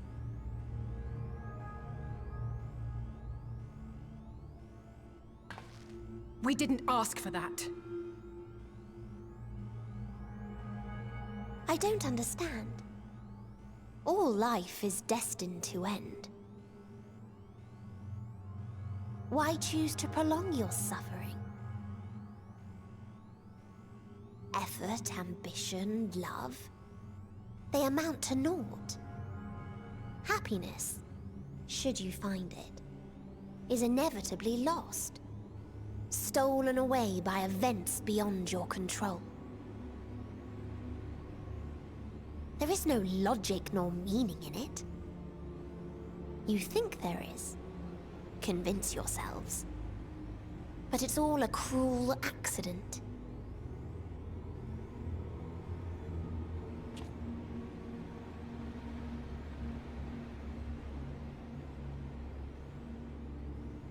Come now. I speak the truth. A truth you would recognize if you looked up at the night sky. Unbroken emptiness.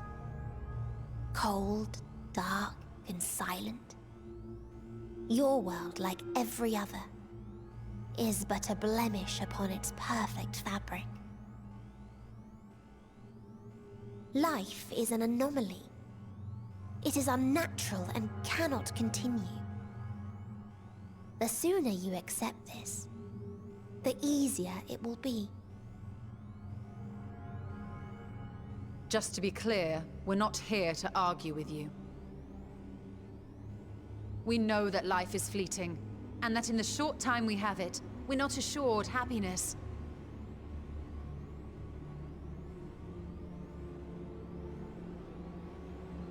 Indeed. I've seen far more sorrow in the eyes of many I've met. I myself have plenty of regrets. And one day they'll die with me. Gone to dust with my good deeds and unfulfilled dreams. But we accept this. That our existence may seem pointless. That sorrow, rage, and despair will always dog our heels. And we press on regardless. That is why Hydaelyn guided us here. In her boundless love for mankind, she has prepared us for this trial, and in her name, we have come for you.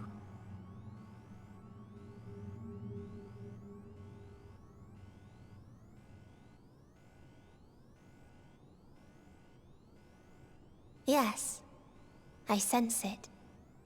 A burning passion like unto fury. I know it well. For the same passion once burned in many a star before yours.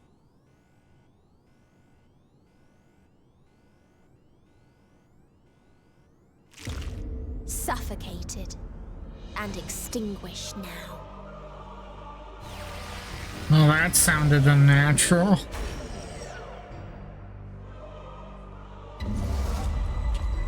Uh-oh.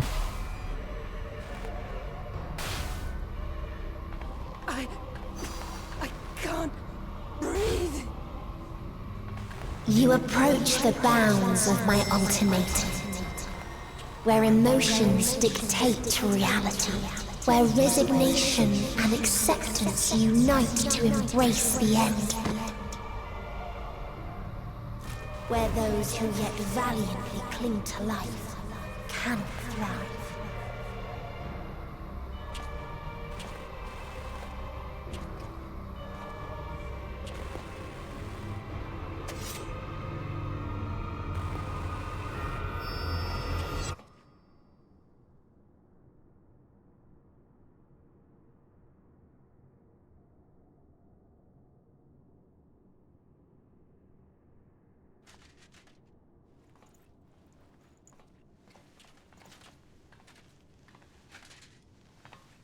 By the Fury.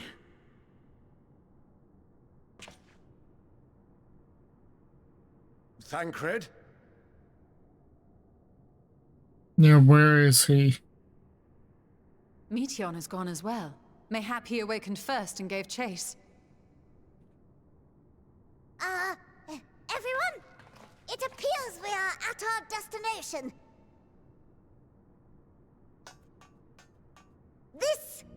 This is Ultima Thule. Not that we knew what to expect, but I wasn't expecting this. From atmospheric composition to ambient temperatures, all reading to within permissible range. This place is capable of supporting life.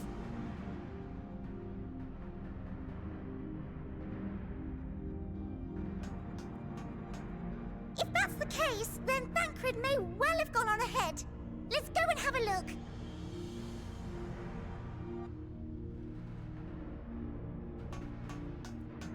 Meanwhile, I want the rest of you to perform a full inspection of the ship, as well as a biological scan.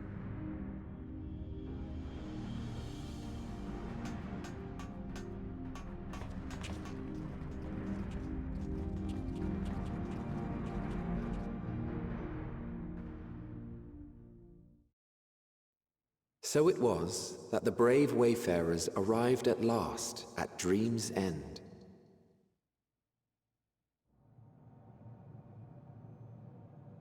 In following their path walked and history written, I am made keenly aware of one truth.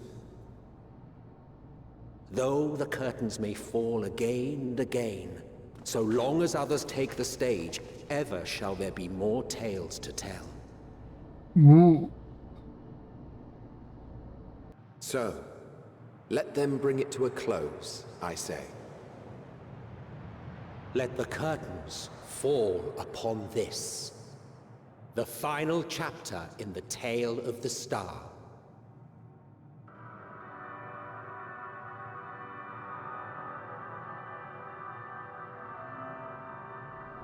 Is this a dead star?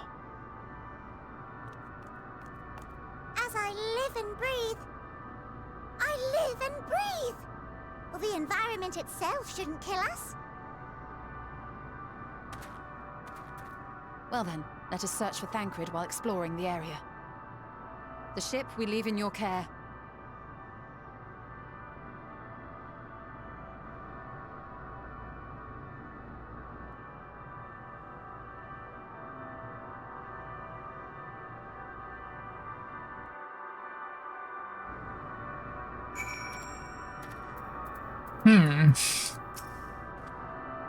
If Meteion should strike again with such overwhelming force, I honestly don't know how we are to oppose her. We are clearly no match for Meteion, yet we survived unscathed. But how? Good question. It is, as Livingway said, I can breathe well enough, but something about this place feels wrong. It's so dark, I can barely see anything. Is that a dragon?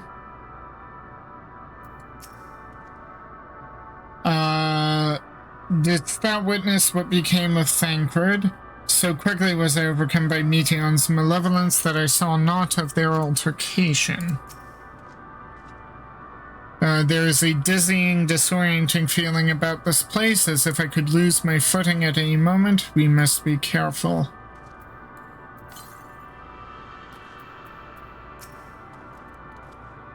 I can't guarantee it will be of help in these strange surrounds, but I've readied a provisions node in case of emergency. Of course, if you encounter any real danger here, I expect you to return to the Ragnarok at once.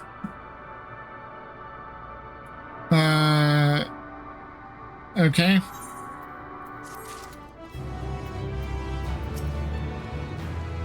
Don't hesitate to make use of the provisions node. There's no telling what you might run into out there. If anything we have to offer might help, but I'd personally rather brave the unknown with a full pack than an empty one. I assume that's an S. Strange New World. That certainly is an alpha.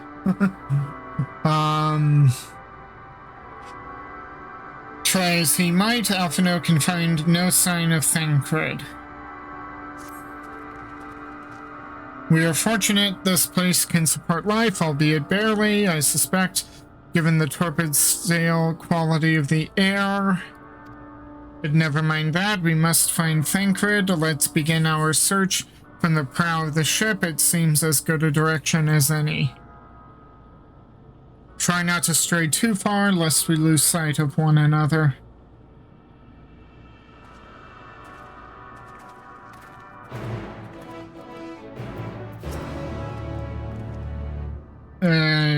Yeah, just the same thing as before.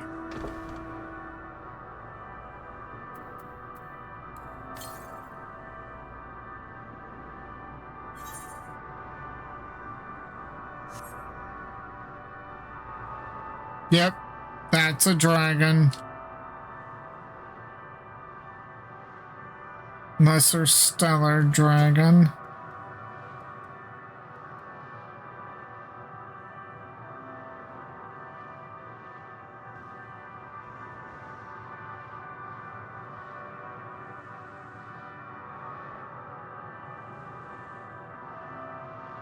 Probably don't want to pull the dragons.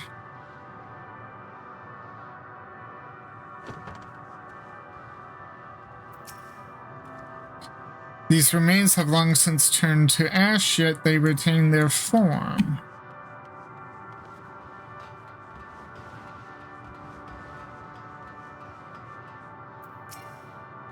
And this architecture here looks vaguely similar to Omega.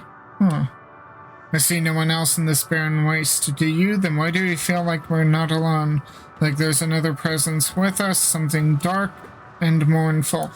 Maybe it's a because there's a dragon right over there.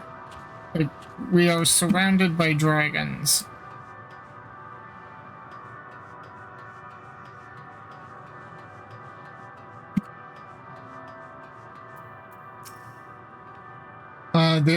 There is a structure here in front of me. Yes, a tower of some sort, partially melted. In a strange twist of fate, it seems our perception of this place is not so different as it would be elsewhere. The world as I used to see it. It feels as though I am dreaming while awake. This is more than the faded memory Meteon led us to believe. What was this, I wonder? Huh.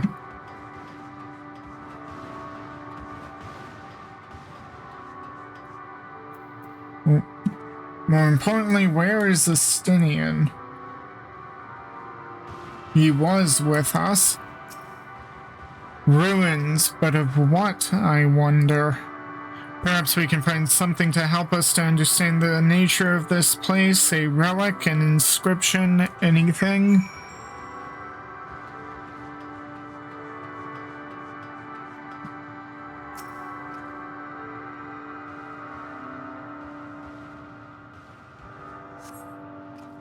The metallic pillar has been partially melted, likely sometime in the distant past. The damage does not appear to have been inflicted deliberately, rather it calls to mind the indiscriminate destruction often wrought in the heat of battle.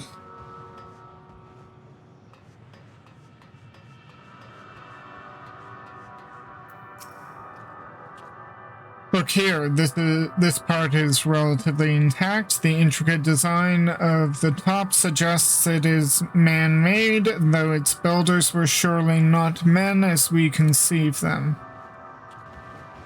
Having said that, I swear I have seen this pattern before. I know this pattern, but from where?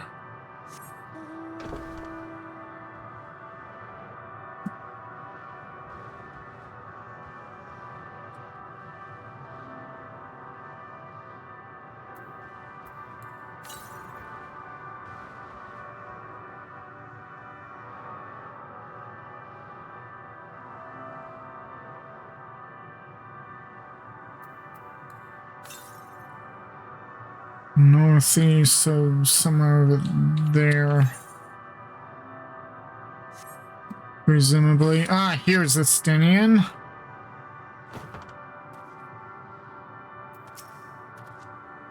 I thought this hill might afford a better view of our surroundings, a poor decision in hindsight. Besides the light from the ship, all is shrouded in darkness. If Thancred is here, I'd never know it. From what I can tell, we are near the edge of an island, if you can call it that, surrounded by floating debris. Have care, should you decide to climb higher. Were you to fall, you might, well, tumble through the great expanse for all eternity.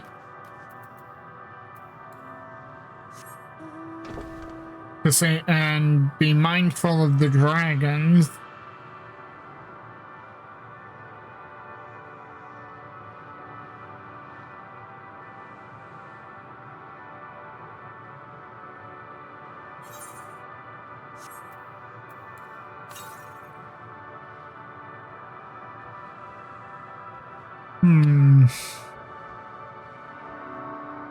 I can only assume it's somewhere up there, because there's nothing here.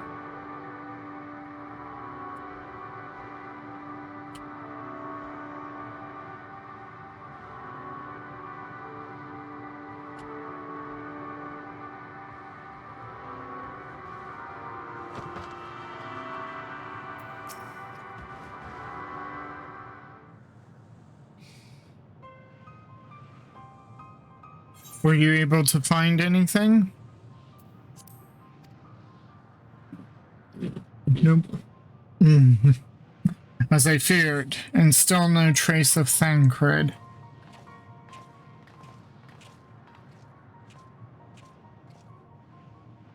There's nothing but emptiness as far as the eye can see, which unfortunately isn't very far.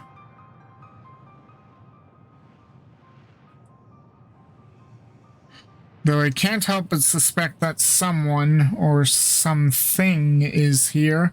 There are times when I sense it drawing close and then a chill washes over me, leaving me exhausted. Leaving me with feelings of death and anguish.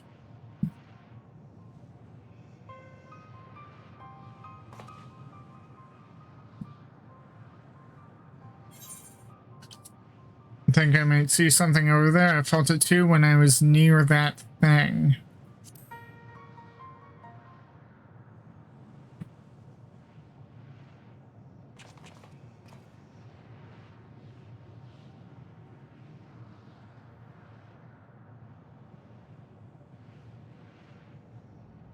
What are you talking about? There's nothing there.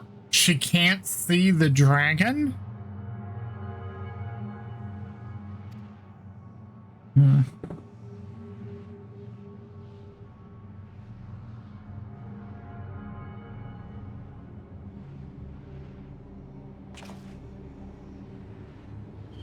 Before we jump to any conclusions, perhaps we should search elsewhere. Agreed. We found only more questions when we are in desperate need of answers. There's a fair stretch of terrain from the ship's port side we've yet to explore. Let us try searching there then.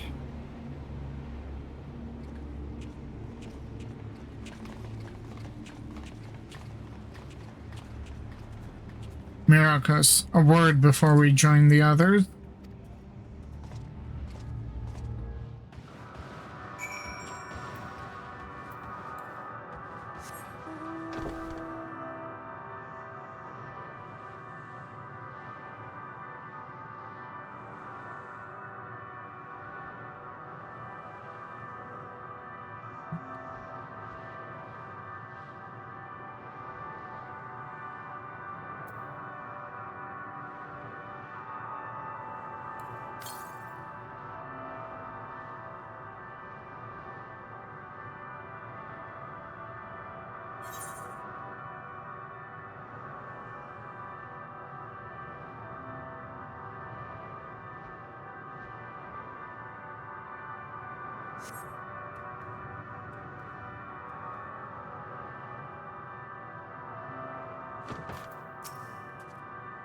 You see them too, don't you?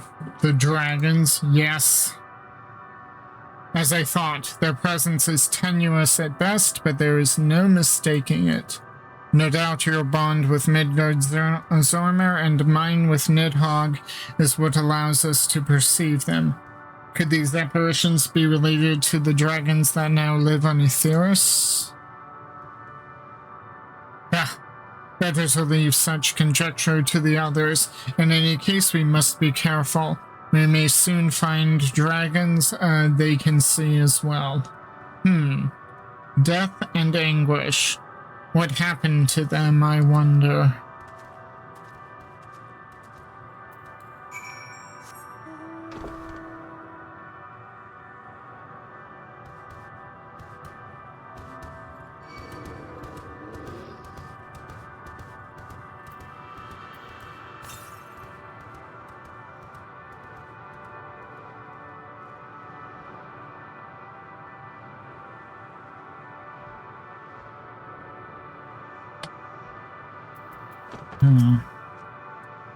It seems these dragons have yet to succumb completely to the darkness of this place, meaning the others should see them as well. Dragons. 'Tis true they are not of our world, but to find them in a prison of despair. Surely mine eyes deceive me. This cannot be possible. My sight may have been restored after a fashion, but I fear what I see cannot be trusted. It is as if Medion herself has etched these images upon my heart. I doubt not that such a feat is within her power, given that she constructed this sanctuary herself. Look there. Are those ghosts, do you think?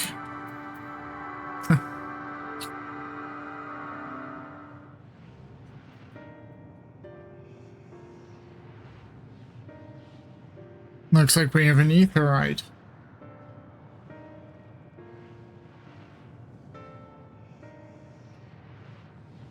Dragons? Here?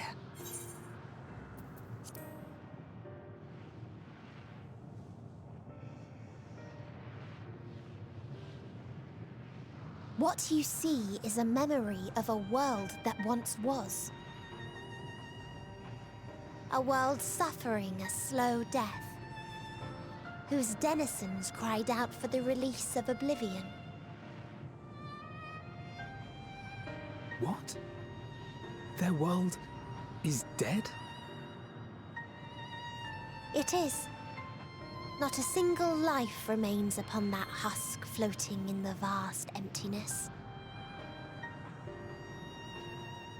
These creatures are shadow and shade, perpetuated only to suffuse dynamis with their unending lamentations.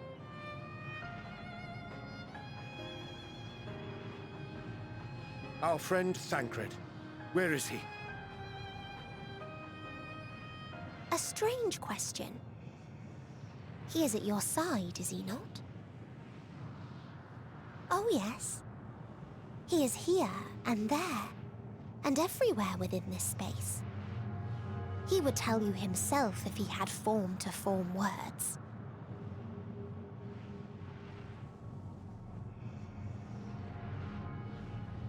Huh. Such loathing and uncertainty. You don't know why you still exist. In like manner to the oblivion I send, I tried to drown out your ether with dynamis. Beginning with this Thancred, who came at me despite being unable to breathe. Such a simple thing, unmaking men. In the blinking of an eye, he was gone. Didn't even have the chance to be transformed. Yet somehow, he managed to leave a slither of himself behind. What you call the heart? Or perhaps the soul. In his final moment, he cried out from it. A single word. Survive. That wish proved stronger than the despair that ruled What? him. It overpowered it, causing this space to be remade. Into a place you can perceive, and where life can endure. That you draw breath is proof that his soul lives on. For how long, however, remains to be seen. Well then, we should hurry and tend to business.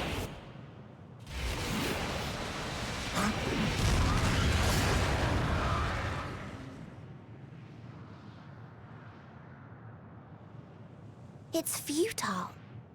You will never reach the true me.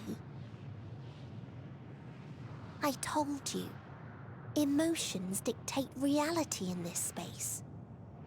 Such changes as you might work will not alter in its nature. You may see, but you cannot touch. Walk, but not advance.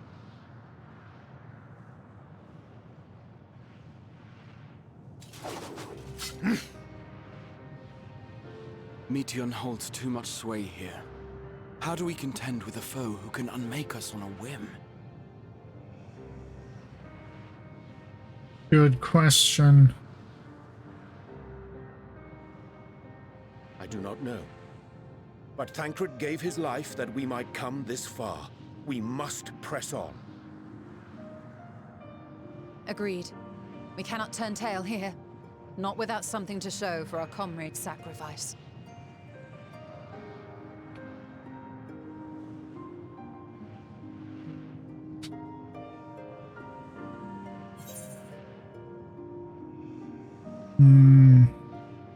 I tend to not really like purple dye, so I think I'll just take the gel.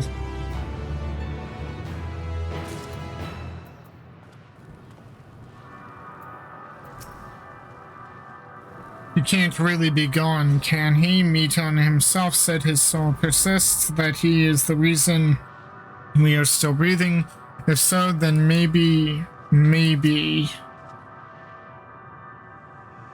My aim was true. I had her. How are we to defeat an enemy we cannot attack?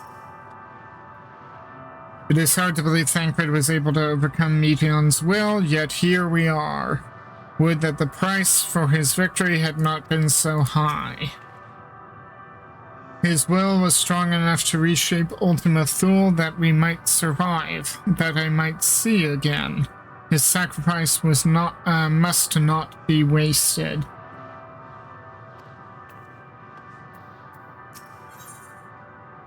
Unburdened wings.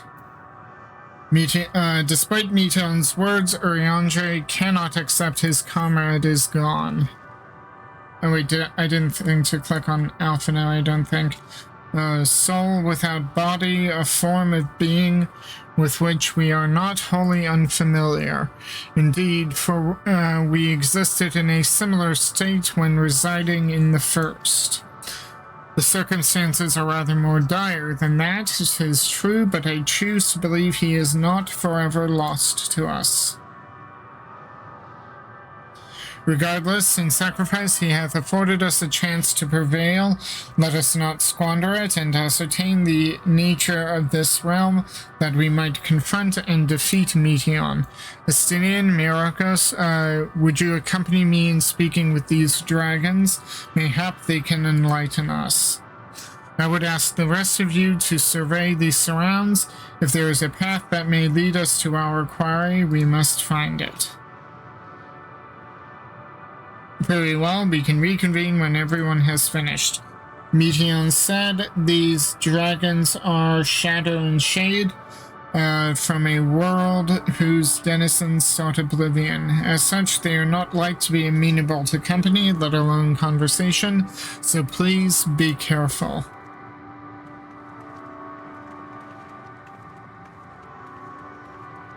Let us split up and gather what knowledge we may.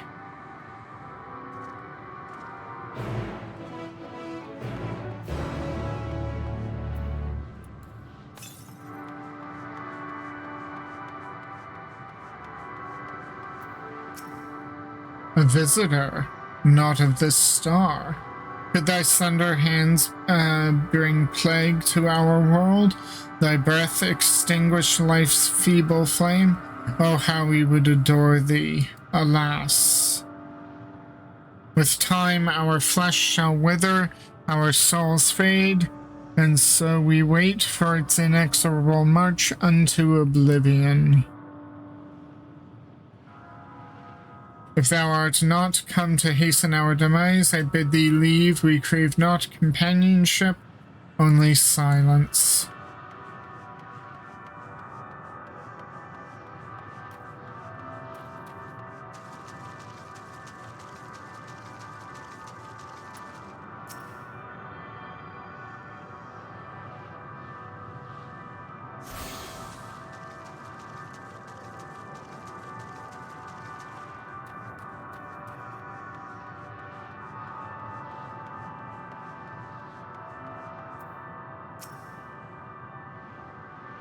Beyond that distant veil, paradise lost, so glorious, so beautiful. We are a proud and noble race, strength embodied. We knew only love before they came. Metal monstrosities of black and silver, no bonds of blood did they share, nor conviction did they have to guide them. A crushing defeat. Never had we known such shame. Stilled now are the winds, though none could fill these wings burdened by ignominy. We fly no more, only sink into oblivion.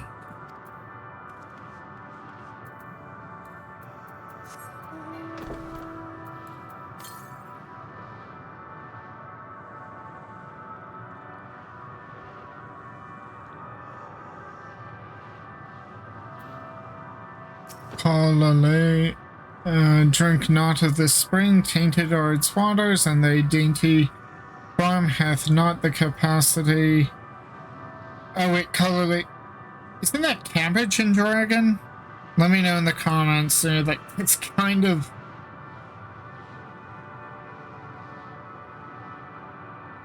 Drink not of the spring, tainted waters, tainted are its waters, and thy dainty farm hath not the capacity to withstand it.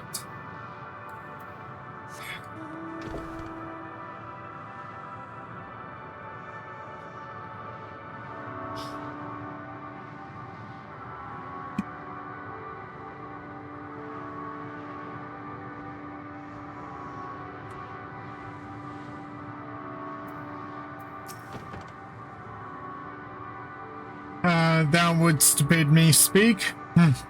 Folly. I observe the lesson of stone. I shall not fly, nor speak, nor roar, only watch and wait and end. But one sight yet stirreth my blood, tempteth me to raise my voice in lamentation. Amnol, the cradle of unsung dragons. No words, no songs are possessed of the weight to describe such tragedy. Go if that be thy will, I shall remain.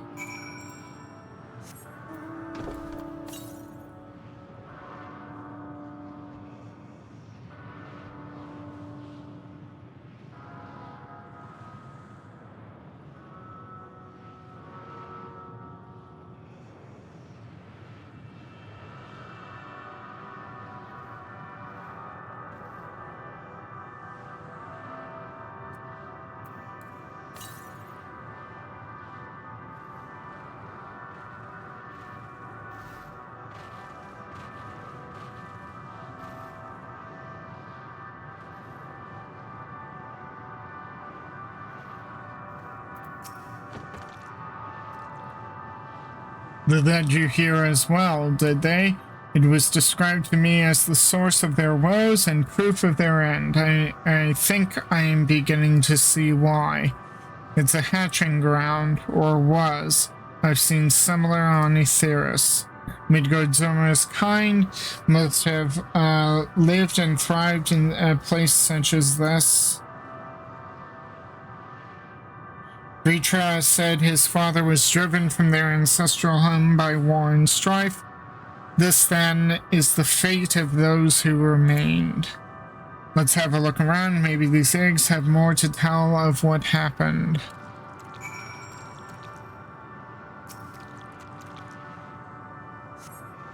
Inside the shattered egg, you find the remains of an unborn dragon. The body has already begun to decompose.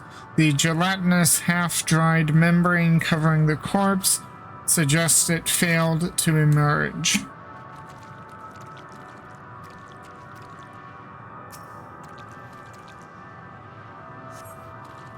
A murky liquid has pooled inside this eggshell. A noxious fetor is indicative of contamination.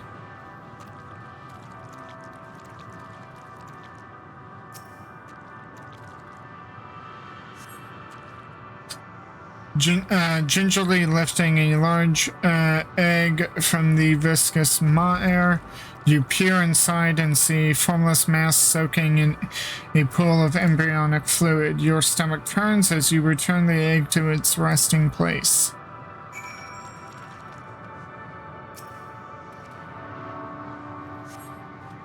This egg appears to have been broken from the inside out. Perhaps the dragonette within succeeded in hatching. What is this? Although all the eggs had been...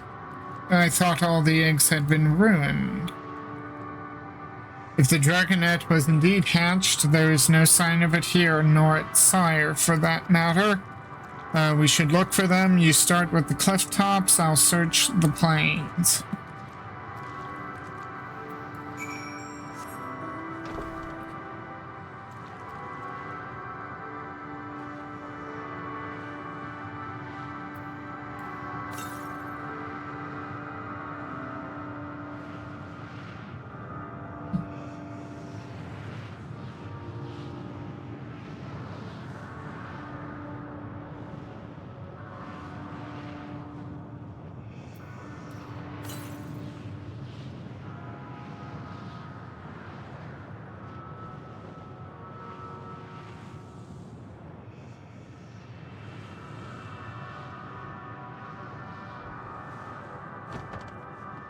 What?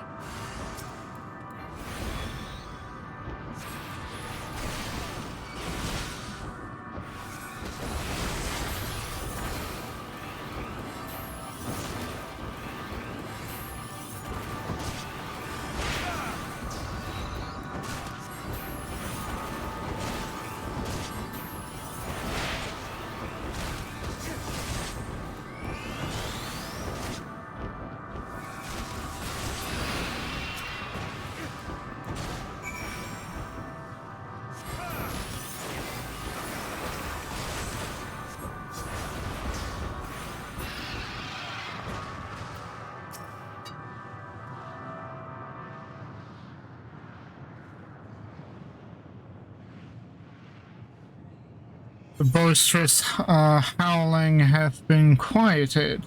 By thy hand, I presume?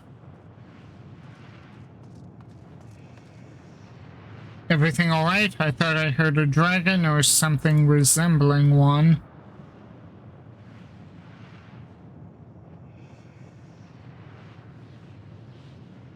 Ah, I see what's happened here.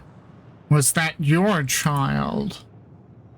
Perhaps some eggs within Omnol are indeed mine. If life within one did quicken, the beast thou hast slain may be of my blood. Yet I do not recognize it, twisted and malformed as it is. Not a dragon in truth, but a reminder of our failure, a testament to our shame. Explain.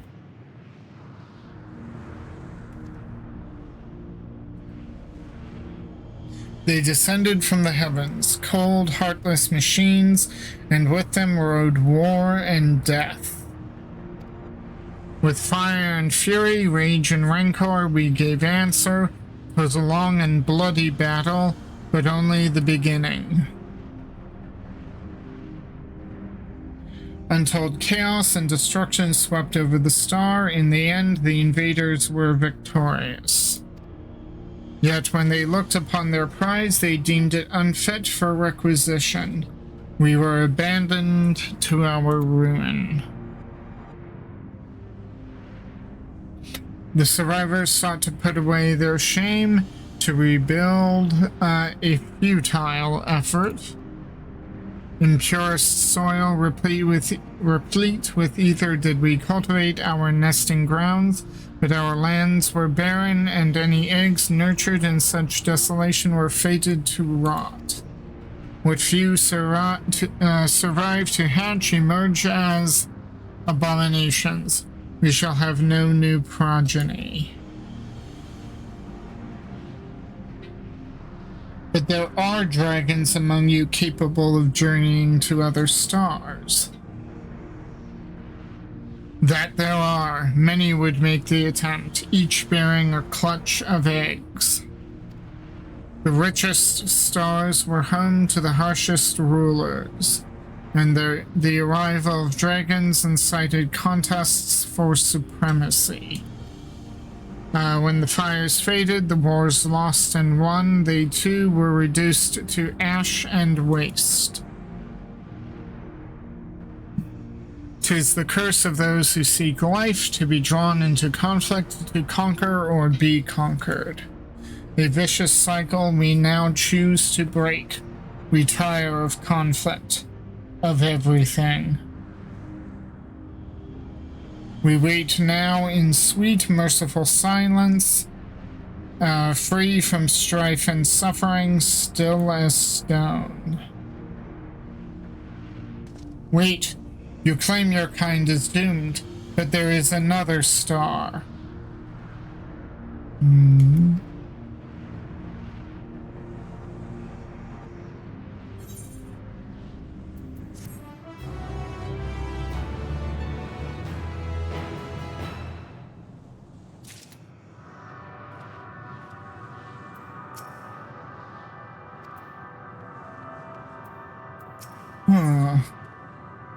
A test of will.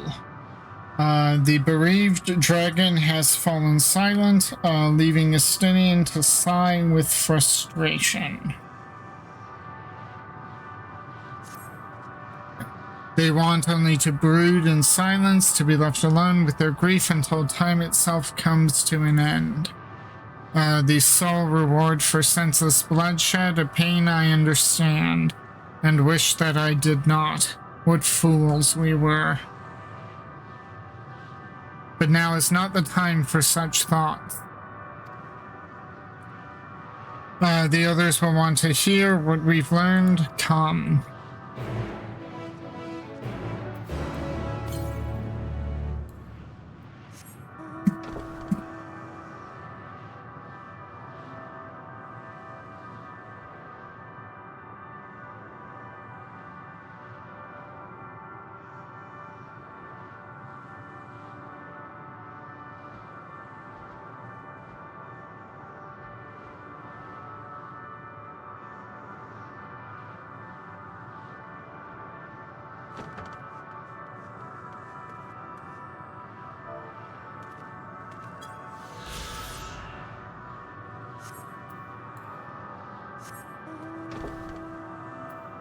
Let's see, where is that ether current?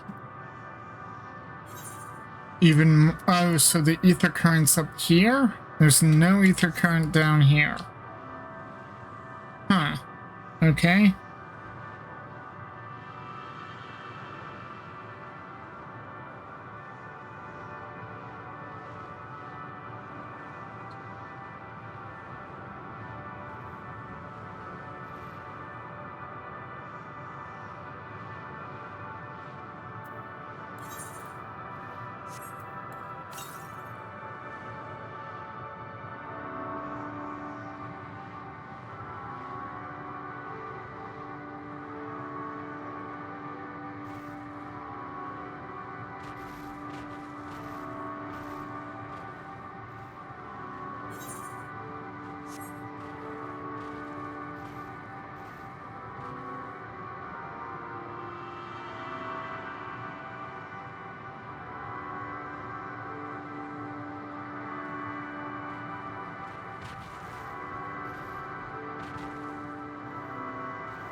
A chance to gain audience with several dragons ere we returned, though I expect their tales are much the same as those you heard.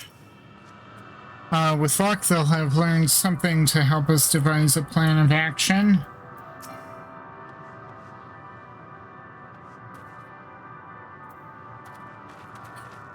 Good to see you made it back in one piece. The more I see of this place, the more bewildering it becomes. Did your exploration prove eventful? Converse with any dragons? A few, but nothing of substance. We would hear what the dragons had to share with you, even if it's not so different from what they told Ariandre. It would have value. Were you able to establish meaningful contact with the dragons?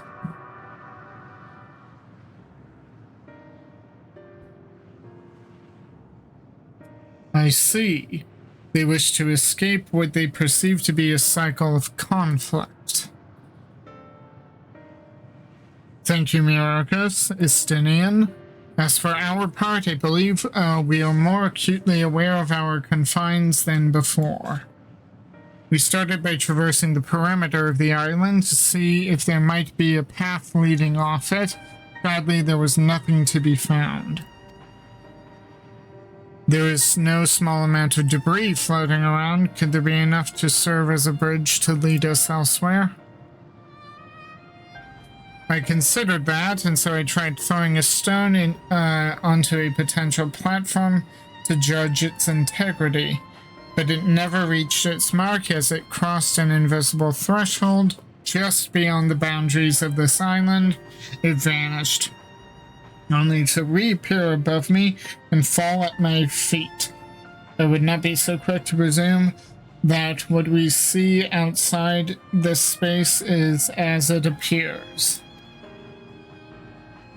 Which is why I returned to the Ragnarok and asked the Lopperids to search for a potential path. However, the ship's instruments failed to provide conclusive data on the surrounding area. Until we know more, I think it too risky to attempt flying to another island. What Meteon told us before, that emotions dictate reality here, might be the key. But I'm not entirely sure what emotion might manifest a bridge to lead us to safety. So what you're saying is we've no way forward.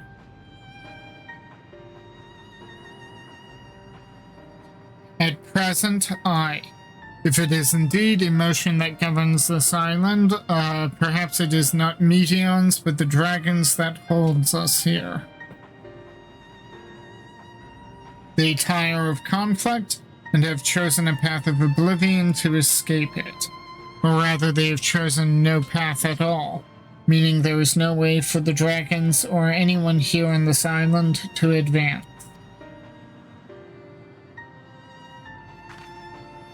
A sound theory, disheartening though it may be.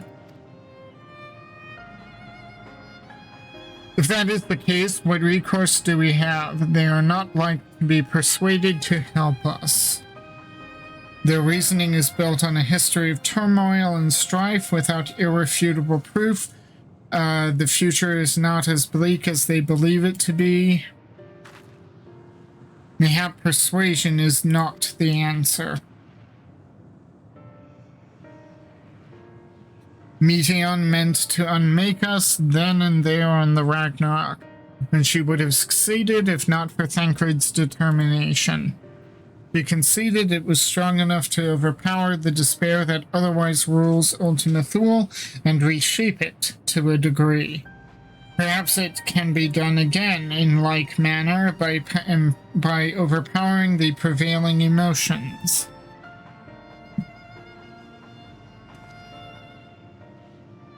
It was Ultima Thule's architect, Meteon herself, against whom Thancred did pit himself in a clash of wills. Though I marked no leader among them, as such I did chance to encounter a dragon possessed of despair, far more potent than most, potent enough mayhap to dictate the course for others, and thus their domain to follow. He spoke but few words, carefully chosen, their tone timbre alone, threatening to rend my heart in twain, challenging his desire to remain, may allow us to alter the island upon which we stand. Alas, I fear my vaunted rhetoric availed me not against his calcifying heart, but mayhap one of you will fare better.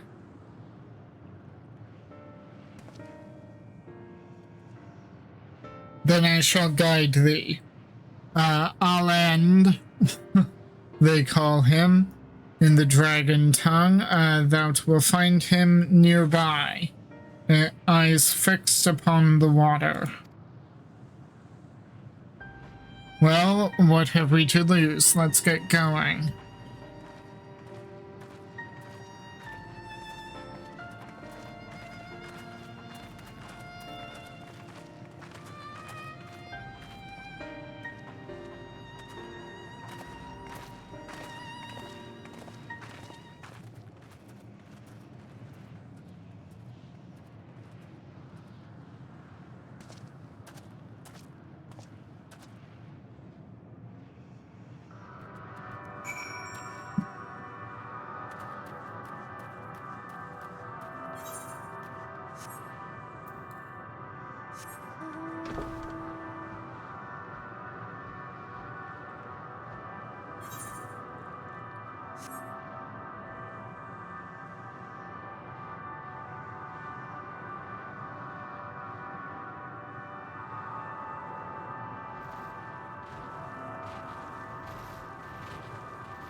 Okay, I guess this is the one we're after.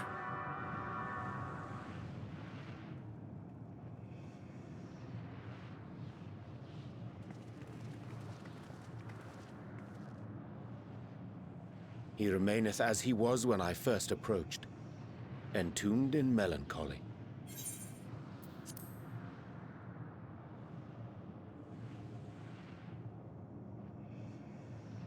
I see. Perhaps I could... I'll handle this.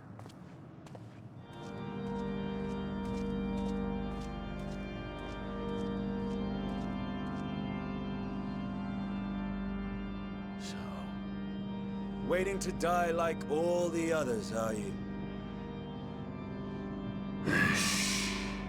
This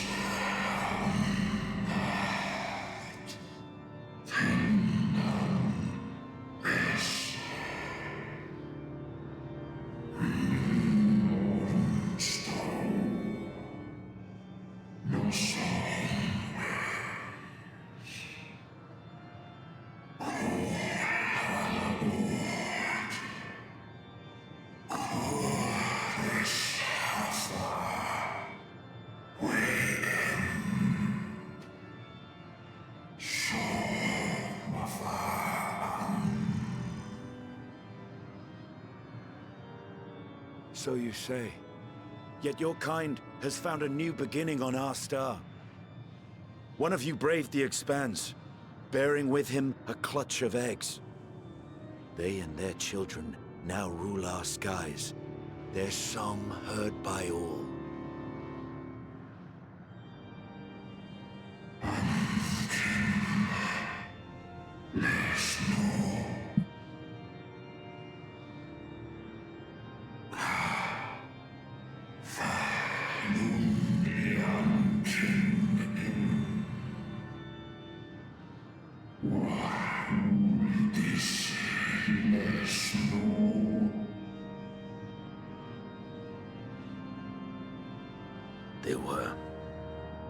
They suffered much, and repaid their suffering in kind.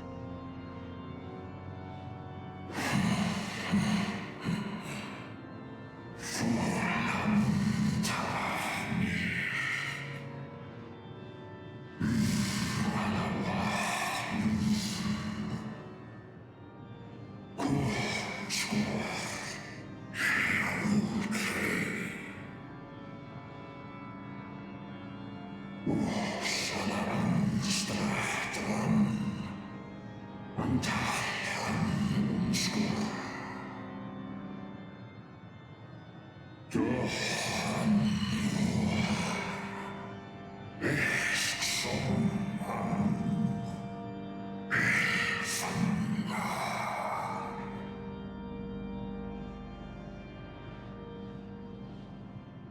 your brethren made the selfsame choice, my family might still be alive. Yet lasting peace does not come to those who simply retreat from conflict. No, you must be willing to confront it, to stare into the face of your foe, and see yourself in him. Only then can you break the cycle of torment and tragedy. This lesson, a dear friend taught me at the risk of his life. There is no nobility in your penance. You wallow in self-pity. And after everything we've endured, we will not let you stop us.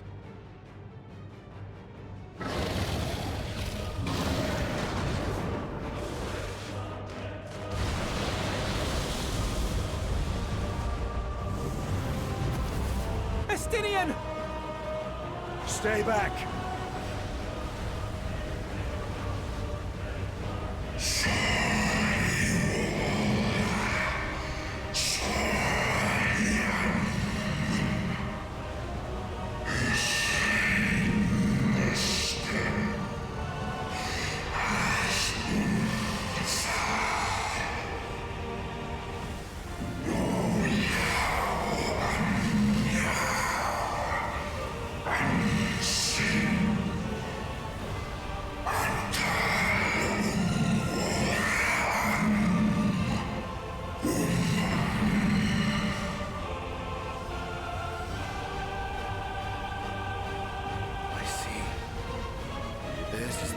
That bars our way.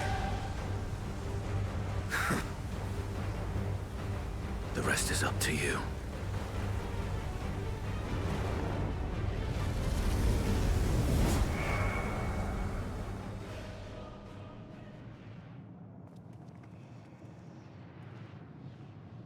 No! Not Estinian too!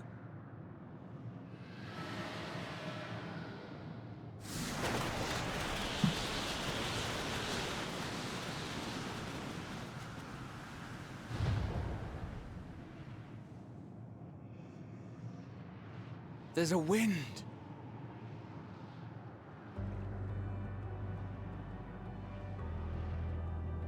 He's opened the way for us. Sacrificed himself to remake this place, like Thancred did.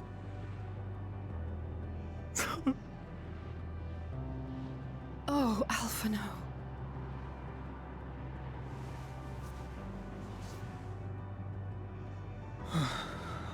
Come. Let us follow the wind. It will not lead us astray. He would not.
The wind has stayed the fog that covered this island, and the air, it no longer feels quite so stifling.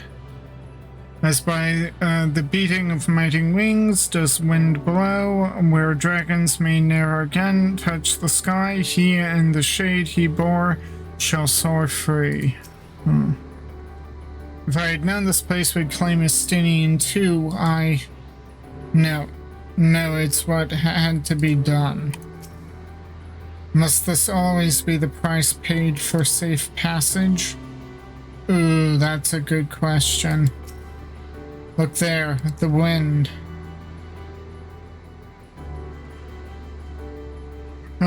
This is Estinian's doing. I'm sure of it. We should ride its flow and see where it leads.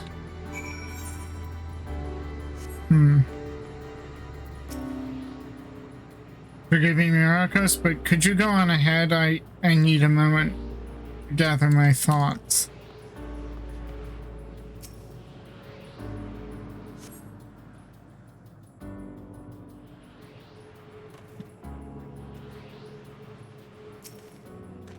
A powerful gale has delivered you to another island. The other scions should arrive before long.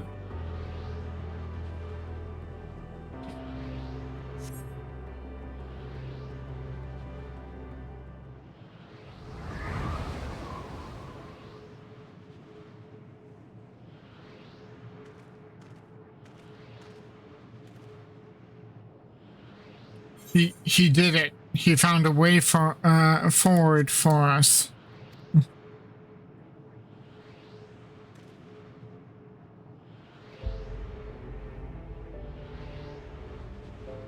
The dragons remain trapped within a prison of their own making, lamenting the horrors of war, yet Estinian knew them better than most.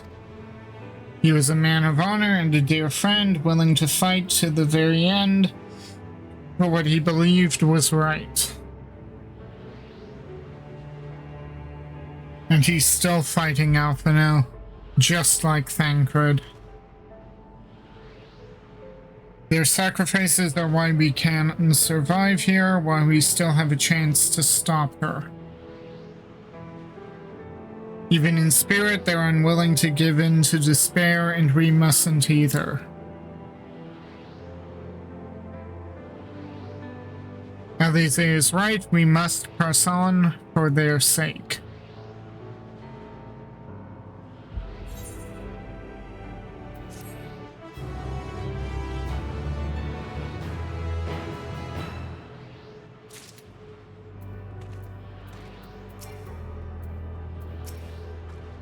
We have to keep going, even if Estinian isn't here to see it. I'm sure Alphino wouldn't want to disappoint him. Though it pains me to say it, we can ill afford to stop and grieve for our comrades' passing. No, there will be time enough after. To feign bravery with bold words is a simple matter, but without the strength of will to match, we are powerless against Dynamis. Not less than unshakable conviction will suffice, which makes me question if I am up to the task. Even Gorhatia is doubting himself. No choice have we but to march forward, lest we squander their noble sacrifices. Roads paved, something sacrificed. Presumably with sacrifice. Alphino has regained his composure and is ready to proceed. As Ishtola and Alize said, we must continue.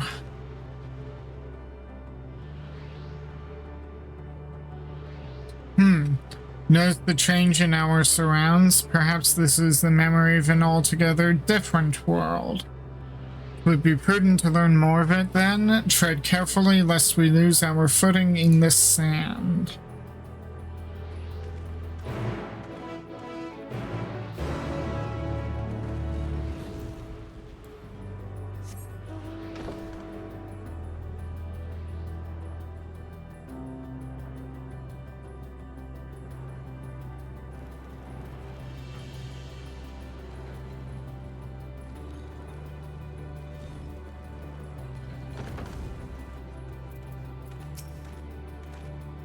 Another seemingly barren world. For mercy, the air is nowhere near as stale, but still quite dry, and the sand will no doubt prove bothersome in due time. If you were worried about my vision, you needn't be. I can still see quite well. If not for the light emitted by these glyphs, I might well have overlooked this monolith. Sand. Sand everywhere.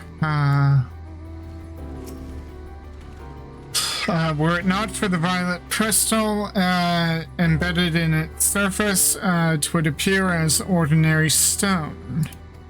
A curious script hath been etched upon them. Alas, it is not a language with which I am familiar. I cannot say I recognize it either. Nor I. The dragons, from what I recall, preserve their knowledge in song and eschew the written word entirely. So we may assume this is the work of another race, or we have yet, one we have yet to encounter. Meteon claimed the dragon's world suffered a slow death, seeking the release of oblivion. What life we find here, like as not, doth wend its way towards a similar end. Fascinating as the script is, we will glean naught from what we cannot decipher. What do you suppose that is over there? I'm not sure. It's hard to make out at this distance, but its surface seems to bear the same crystals as this monument.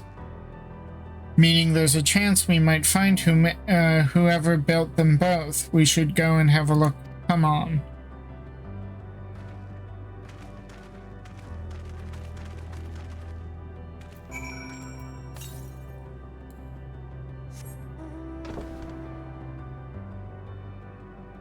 Ooh, ether current.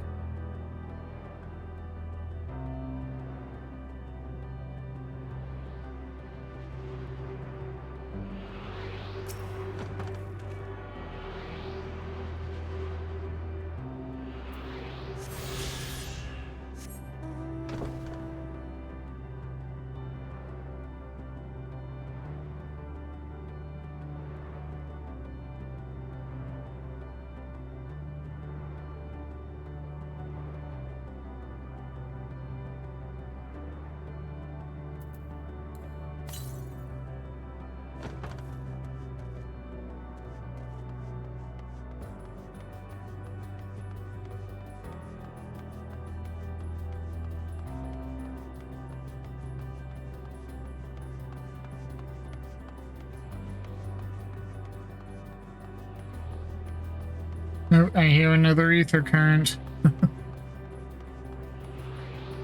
It's weird that there were none on the remnant of the Dragon Star.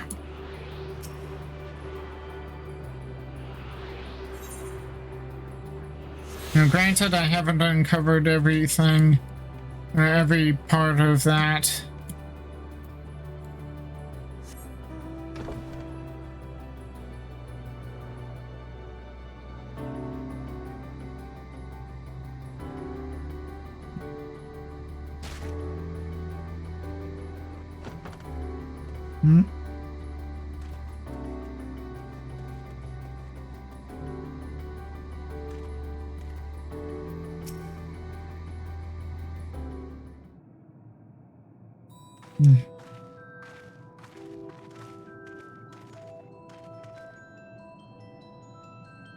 Hail, travelers. This is a most unexpected occurrence. Oh, hello there. Is this your home? Indeed it is. Forgive me, I had forgotten. An exchange of introductions is expected when meeting those with whom one is unacquainted.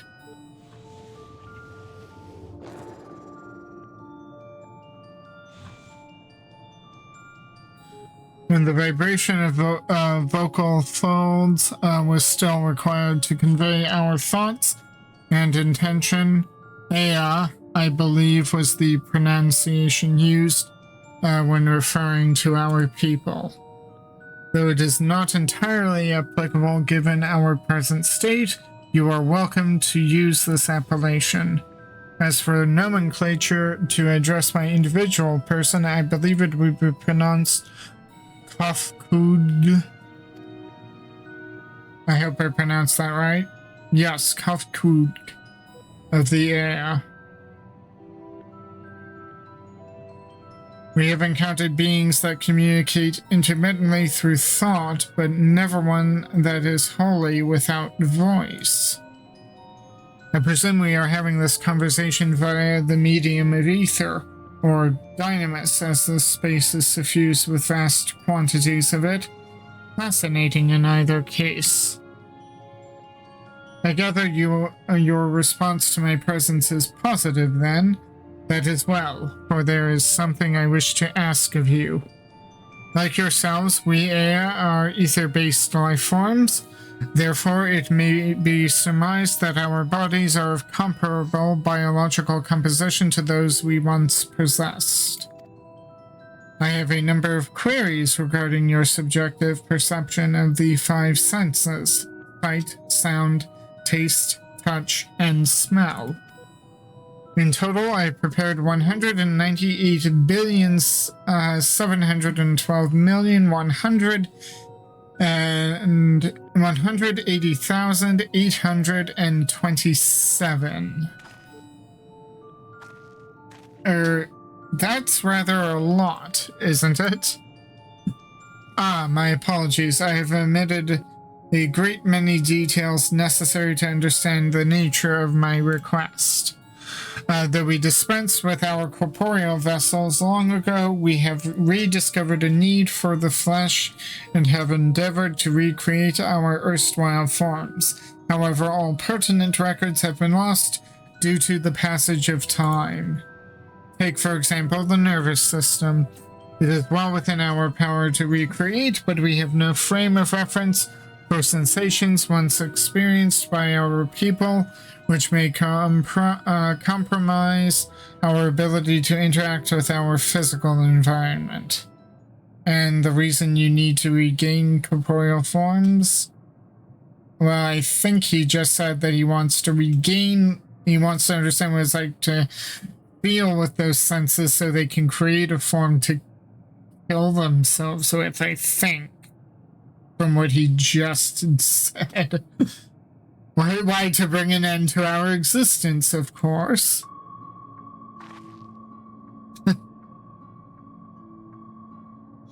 Though need is perhaps too strong a word. It would be a simple matter to unmake ourselves through the use of etheric exsanguinators, but such a death seems inadequate. The traditionalists among us believe proper death requires an inescapable sense of impermanence in one's final moments, an experience found only with bodies of flesh.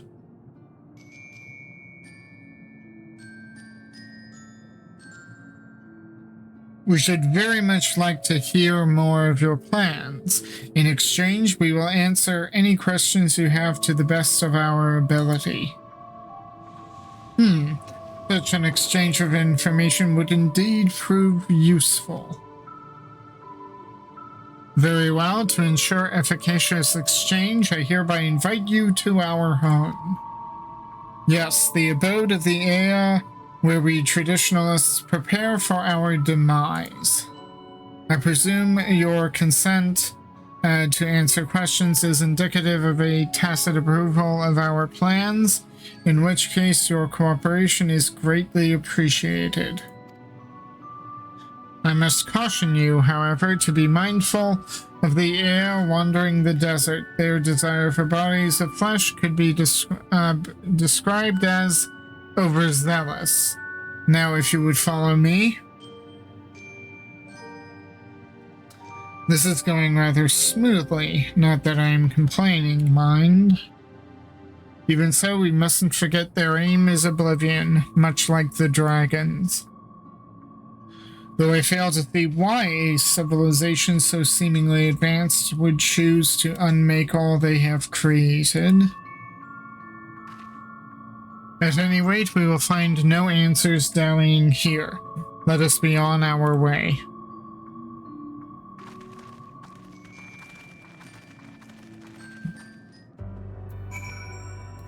Hmm.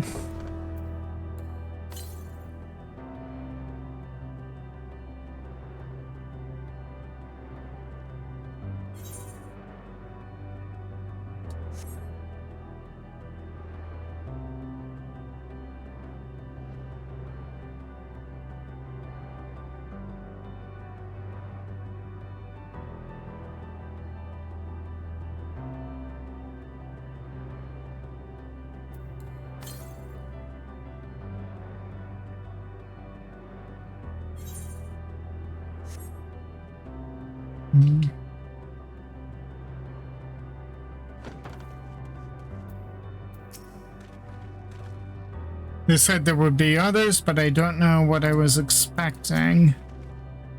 Something tells me we have different definitions of the word abode. The Isle of Dragons was shrouded in the silence of the dead, yet the stillness here doth suggest the air are, by and large, merely sleeping.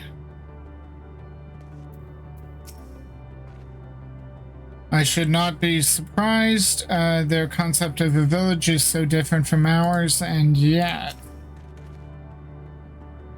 this is the village? Okay. More violet colored crystals. I cannot place my finger on it, but there is something unsettling about them. Okay, I already read that. Welcome to our abode. Most of our compeers you will find remain idle in their domiciles, though your quizzical expressions indicate my phrasing is unclear. I speak, of course, of the violet crystalline constructs hanging from the stone structures there. So these are their abodes. You say they remain idle, but what of your work to regain corporeal bodies? An astute question, and understandable given your finite nature. We have no desire to pursue our research, for it is no longer necessary. If in our idleness we are struck by sudden inspiration, we rise to pursue said inspiration to its conclusion. That is why I was present for your arrival and why I continue to engage with you still.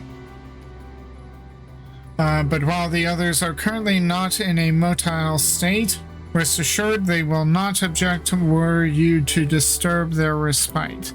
You need only cast your thoughts toward one of the crystalline domiciles to communicate.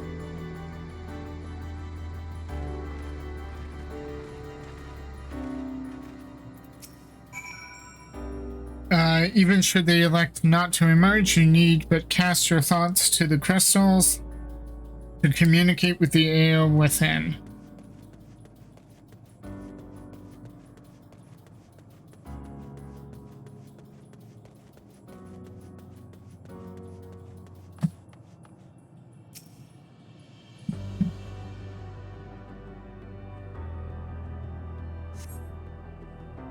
You cast your thought toward the crystalline domicile, but there is no response. Of course there isn't.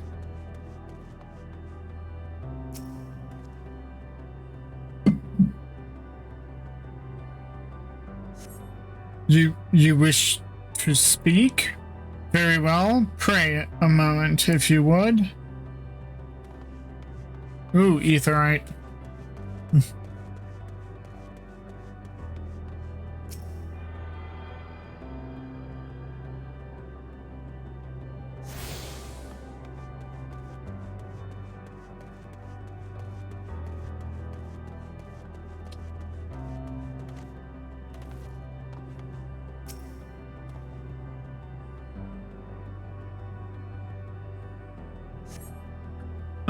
Why we seek our end, you ask? If you wish to know, I will tell you. Just a moment, I must remember what form did I take when last I emerged.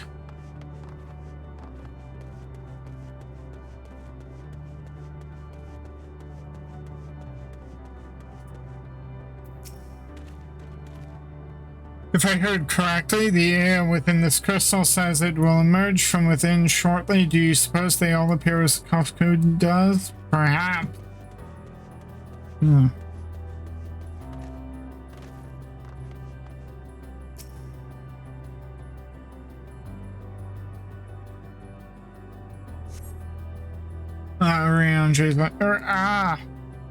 The strange moaning comes and goes, but soon fades into silence.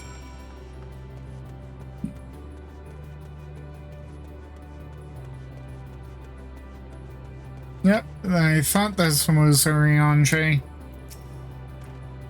Despite my best efforts, my overtures have elicited no response from this crystal. I can but assume its residence sleepeth most soundly, or so I hope.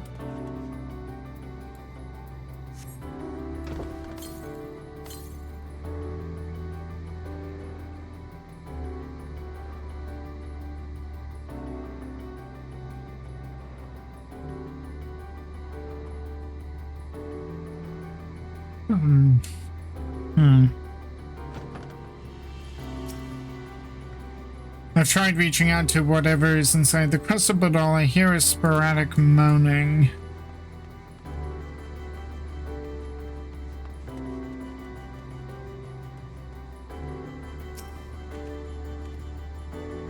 Is it not strange they lack passion to research that which they desire above all else? If we are fortunate, the AI residing within these crystals will shed light on this contradiction. Let's see, I think also there is an ether current somewhere.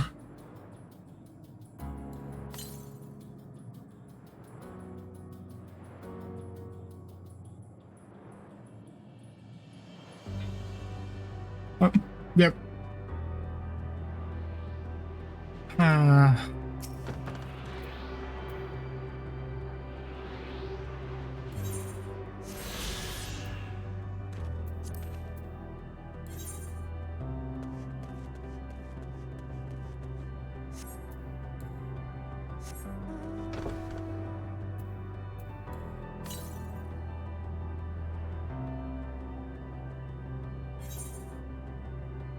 Oh, somewhere over here.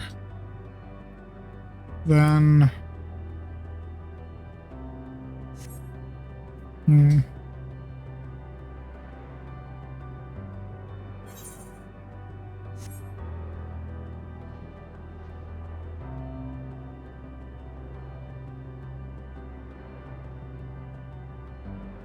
Oh, and there's Alpha now.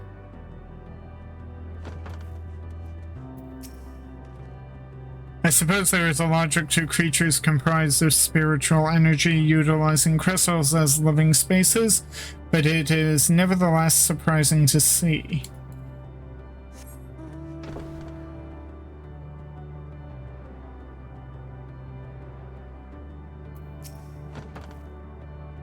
Did your inquiries yield satisfactory responses?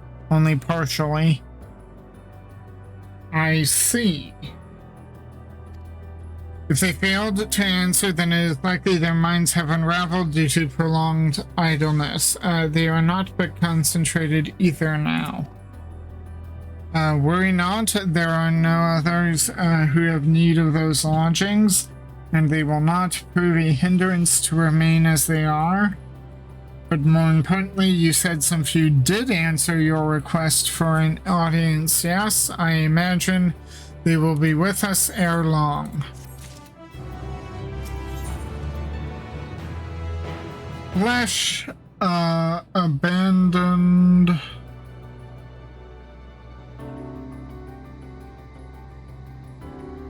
I assume I'm reading that correctly. Kafkud languidly awaits their brethren's arrival.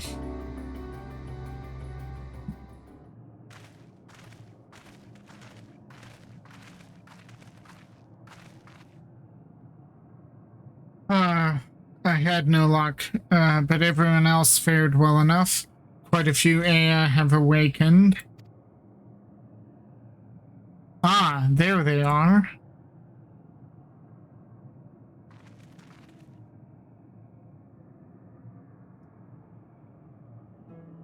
May I introduce Lalak, Dudik, and Nenig.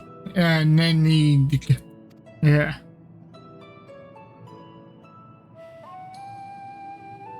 It has been too long, Kafkud. I dare say, Seder 4 has since completed an orbit.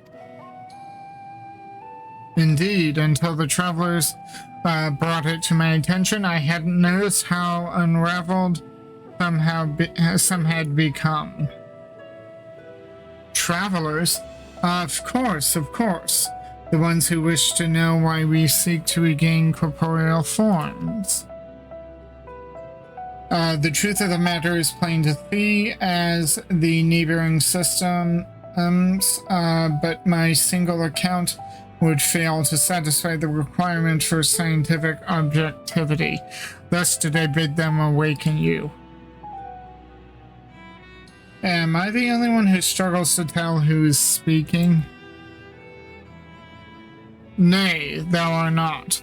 In the absence of corporeal forms and the divergence they afford, mayhap such similarity in voice is unavoidable. By the way, Kafkud, have you already observed the requisite custom for the travelers? That which one is expected to do when receiving guests, a matter of proper form?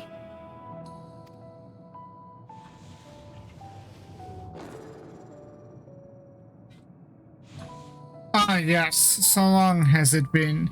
It had completely escaped my mind. And still does. What was it again? I can't seem to remember.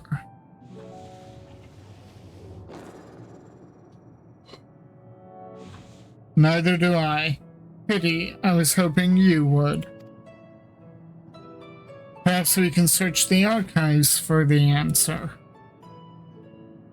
Come now, Ninid. The archives have long been frozen, lest we subject ourselves to further dolor.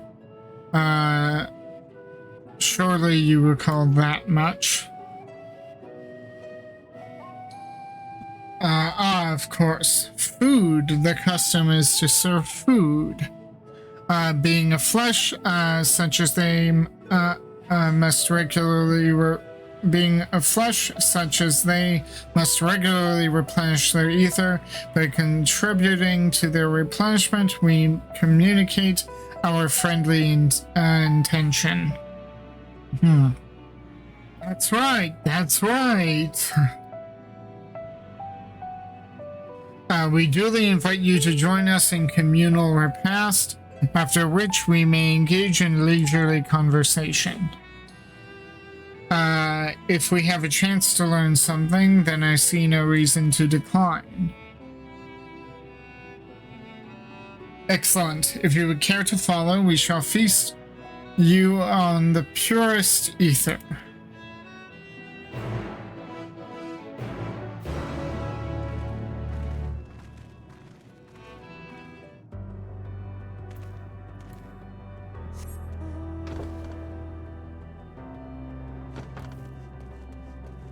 Oh. To think I had forgotten what had become of the archives. How much has my essence deteriorated since last I was awake? Not that I am averse to having my mind fade away in this manner. It isn't so unlike the natural degradation of one's flesh. How delightful. Throughout the universe, but few races have completely shed their flesh as we have. As a result, we seldom receive visitors from other systems. Extreme differences can inhibit meaningful interaction, you see, and none more so than those which affect communication. Most entities, for example, cannot even comprehend our words. You are rare indeed in your ability to do so. You avail yourselves of dynamis, yes? It is an impressive application, even if it is ultimately pointless like all the rest. How much ether would be adequate for your kind, I wonder? As I recall, there is a fine line between optimal satiation and violent sickness. This facility is where we replenish our ether. There is no particular name for it, but we traditionalists sometimes use the word restaurant. Now then, if you would take your place with your comrades, the space will soon be awash in the purest ether. Please absorb as much as you like. This is the restaurant?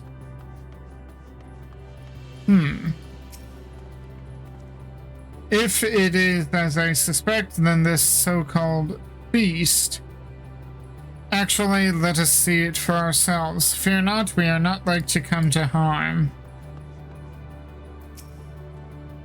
If they are thus able to replenish their ether, the loss of vital sustenance isn't like to be the cause of their demise. Ether, they said, but I can't help but feel nervous. Judging by the construction of this facility, it would seem the ear directly draw upon the ether, which doesn't help us with our stomachs. We were told to stand wherever we like. This strikes me as less of a meal and more of a ritual. Okay, so...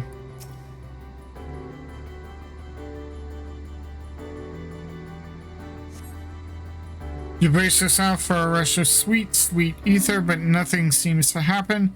Perhaps you need to wait a little longer.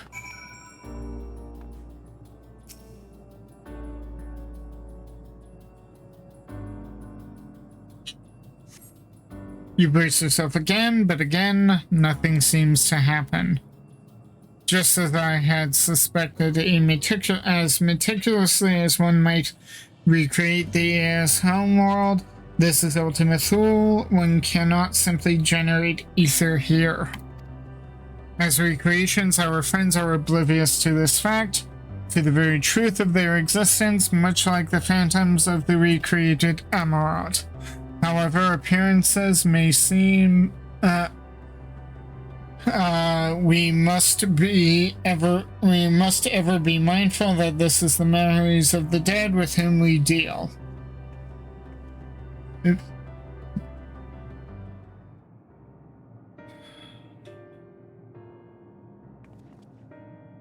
So, did you have your fill of ether? Alas, we couldn't absorb it. A deficiency even in our forms, it would seem. How very unfortunate. May I ask how you normally replenish your ether?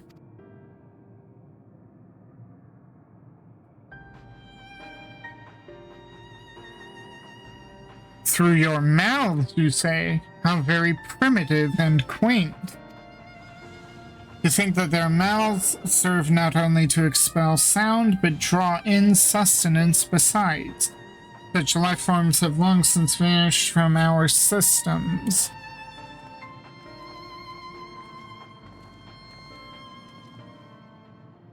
Though we regrettably could not partake of your magnificent feast, rest assured we feel your welcome most keenly. In the course of acquainting ourselves with your sophisticated ways, however, we could not fail but wonder, wherefore do you wish to obtain vessels of flesh and thence vanish? Will you not favor us with an explanation? You flesh and blood beings are always so hasty. It does have its charm, however. Very well, we shall indulge you. In the beginning, when the air yet possessed corporeal bodies, our ancestors dedicated themselves to the pursuit of knowledge and technological advancement. By transcending all limitations, we believed we would eliminate sorrow and abide in true happiness. From the tangible, such as land, to the intangible such as labor, there exist myriad hindrances to progress. But the most confining of all was the flesh itself. Our natural lifespan was distressingly middling, you see, too short to enjoy unhurried lives, yet too long to be considered disposable. Furthermore, to simply maintain the integrity of our bodies demanded considerable resources. We managed to solve this problem.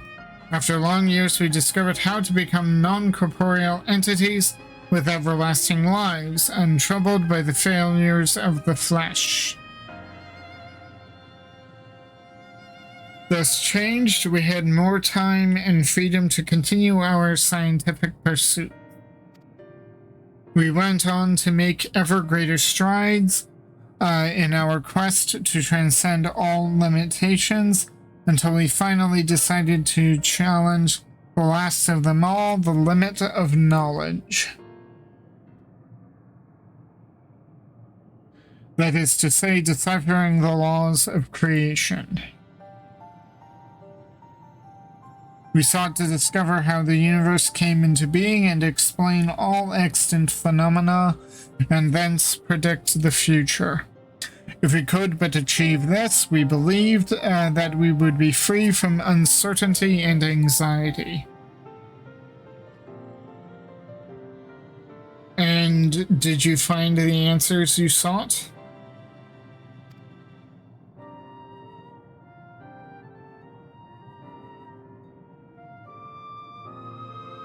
Yes, we did. Our efforts revealed to us a fundamental truth. Knowledge of said truth is essential for the continuation of our conversation.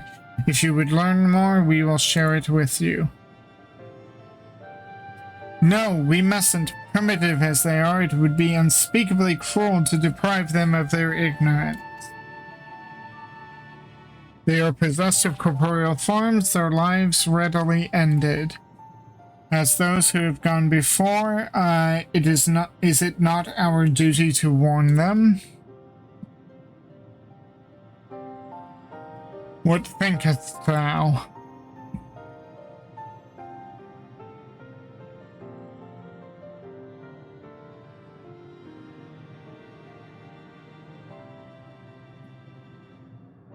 We have deliberated and come to a consensus. If you are resolved to know, we will disclose to you the truth we discovered, the truth of the universe. Take us at the stone pillars outside the bounds of the abode, a place called Elegia.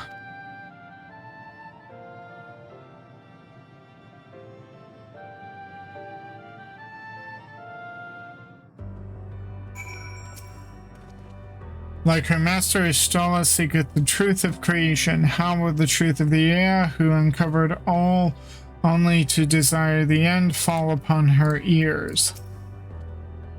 To define the laws of creation would have been no small feat, even for the air.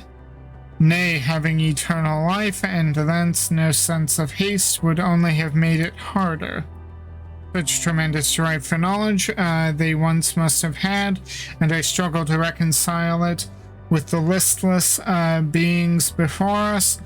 Whatever answers they found, it did not bring them happiness. You may be intimately familiar with a problem, know it like the back of your hand, yet be powerless to solve it. In the course of my struggles, I've often been made keenly aware of this fact. I wonder, have the air never felt the same frustration? It's true that a lack of knowledge can beget fear, therefore in theory by acquiring all knowledge it may be possible to attain peace. But as Heidelin told us, all those people who attempted to free their worlds from life's woes met with failure. And the air are among them, as their presence here attests. The tale we are about to hear will not be a happy one. A fundamental truth. We will hear it, of course. Let us learn what has led such an enlightened people to this indolent end. Where knowledge leads, something seems to be weighing on Oriange's mind. Ere we join the air, there is one trifling matter I would fain investigate. Myrokos, Grahatia, might I trouble for your assistance? But of course. My thanks. We shall head outside the abode.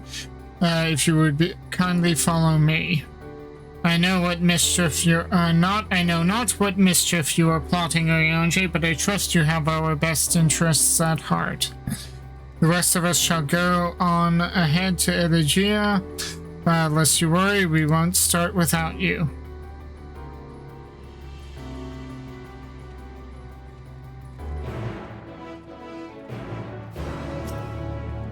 Go on and assist Oriange with this. And with his mysterious task, we shall wait for you. Huh. Oop. We have more people. Okay.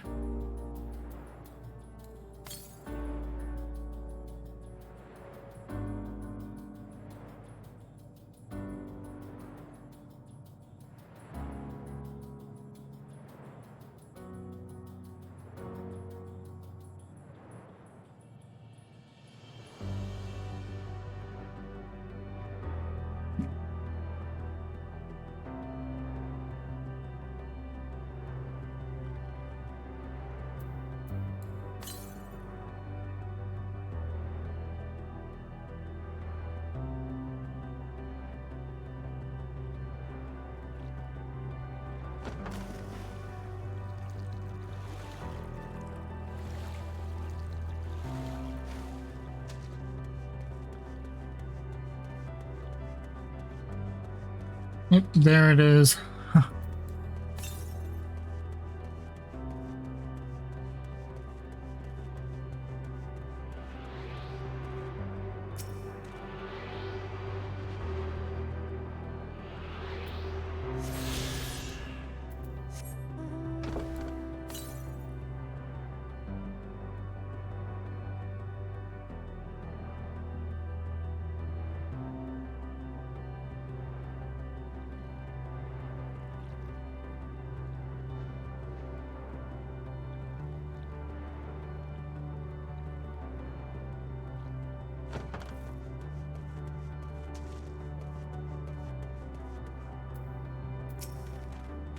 A spring, and a sizable one at that. I hadn't noticed it amidst the dunes.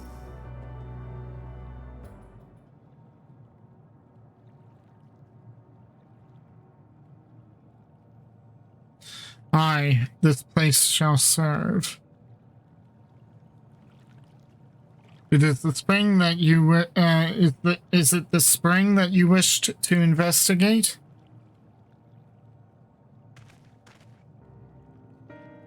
Pray forgive me, my friends, but there is naught to investigate. 'Twas but a pretense to speak in private.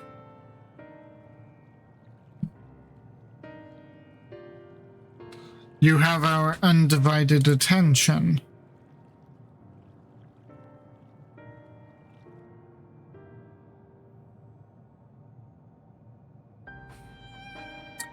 As we have established here in Ultima Thule, those denizens of ruined stars are recreated in their twilight days.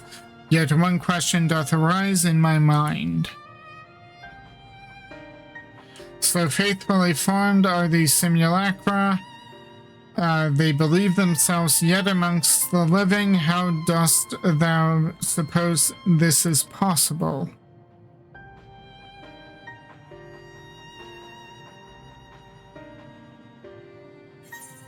Meteon has taken their hearts unto herself. Meteon has made contact with them whilst they still lived. I couldn't begin to guess. Well, she did speak with them and also communed with spirits of the deceased. I guess that would be these.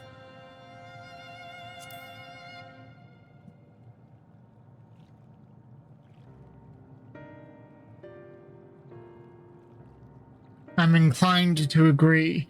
If Meteon can take the emotions of others as her own, I dare say she would be able to recreate them more faithfully than had she relied on any historical account. By which logic, she must have visited them whilst they still lived. the dragons and the Ea both. So too did I theorize, and upon that assumption consider how those two races have met their demise. According to thine own tale, Meteon perceiveth the emotions of those nearby as her own. A heightened sense of empathy intrinsic to her nature as an Entelechy. In the course of her starfaring journey, if she encountered beings who strongly desired a cessation of their existence,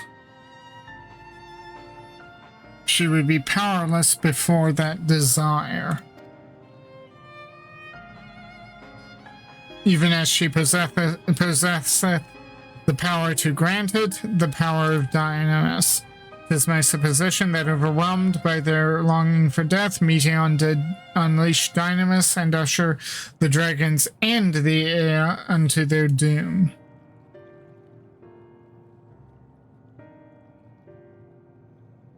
Of course, such was not always the outcome. Full many stars did she find already lost to ruin.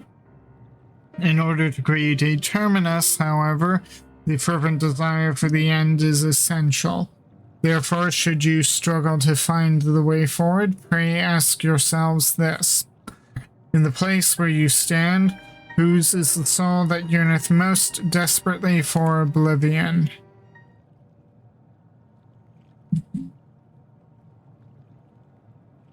Why do you tell us this now?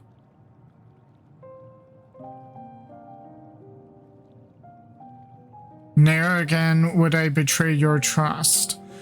This pledge I did make to my comrades. In bringing thee into my confidence, I would remain true to my word.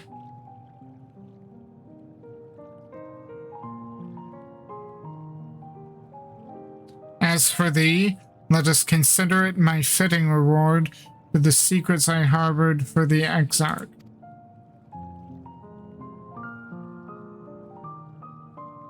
I once placed my faith in thy chosen path, walking at thy side, full knowing that we were bound for thy demise.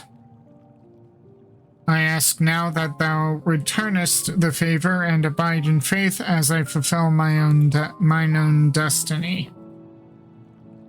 If you say my debt has come due, how am I to refuse? 'Tis indelicate of me, I know full well, and I can but beg thy forgiveness. Yet even if I must needs go to such lengths, I cannot well feign ignorance of the answer I have found within. Oh no, we're going to lose Urianger? The answer to the question, in what moment might I stand strongest?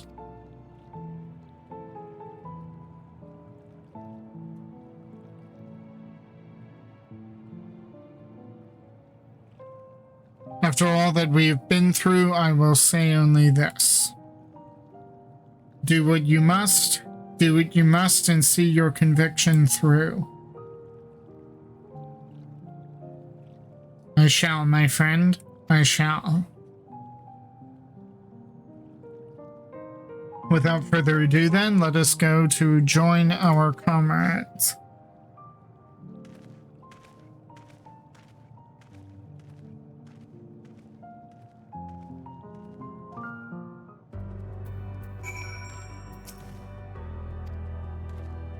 Let us be off to the Elegia.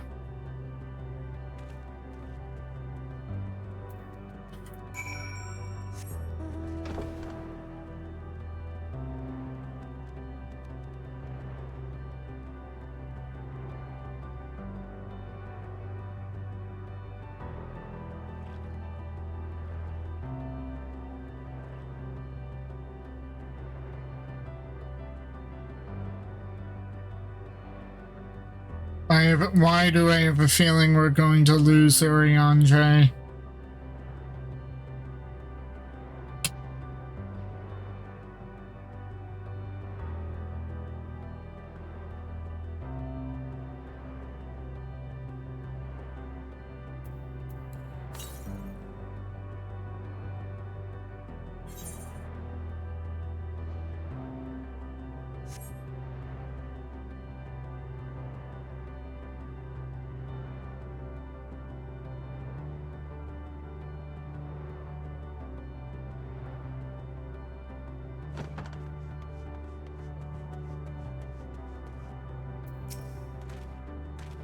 Don't mind me. Come, let us hear the year's tale and learn what caused such enlightened beings to crave nihility. While we waited, we mentioned our star's situation to the air. They nodded sagely or something to that effect. I understand you've taken care of business. If you are ready to begin, then so are we. It seems everyone is accounted for. Shall we then?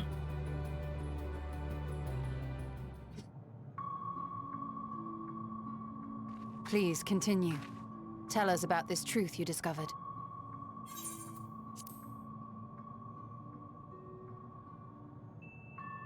Very well.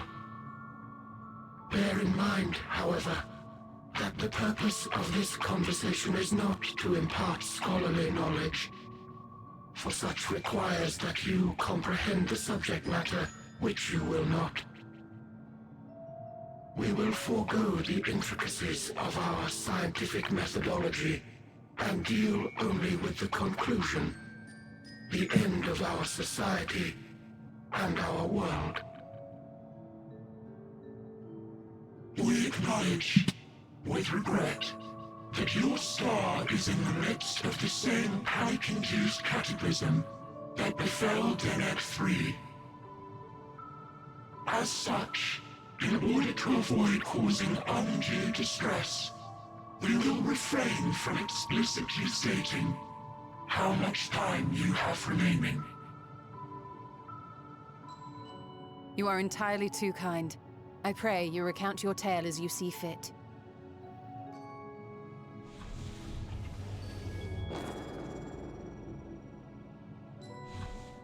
In the beginning, the universe was but a tiny particle. Then suddenly, this particle began to expand. Having remained entirely in the bounds of your star, the phenomenon may be difficult for your kind to grasp. But this expansion has since continued unabated.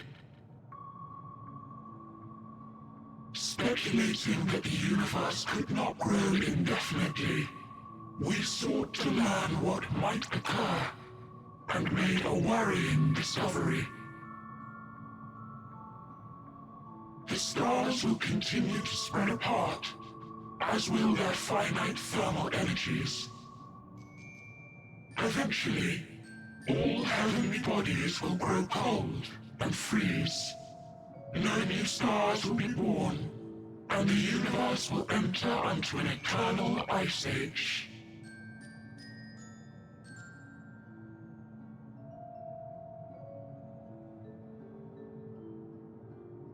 In hopes of proving that this determination was erroneous, we scrutinized our research from all angles, even as we sought to avert the everlasting winter. The endeavor proved fruitless. So infamously so, in fact, that it became synonymous with vain effort. The universe as we know it would end, and there is no way to prevent it. Beneath the weight of this knowledge, our society stagnated. Though we had time still, it was a cold comfort. Why strive for anything when desolation is assured? When our wealth of wisdom, accumulated since the dawning of our kind, would be forever lost. No civilization would rise from our ashes.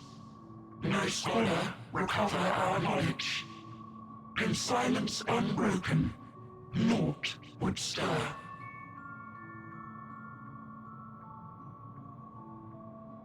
Intellect was once our pride. Overnight, it became our shame. Our works, monuments to futility. Immortality, our greatest invention, became a source of suffering, rather than suffer on. Many chose to unmake themselves by means of etheric exsanguinators.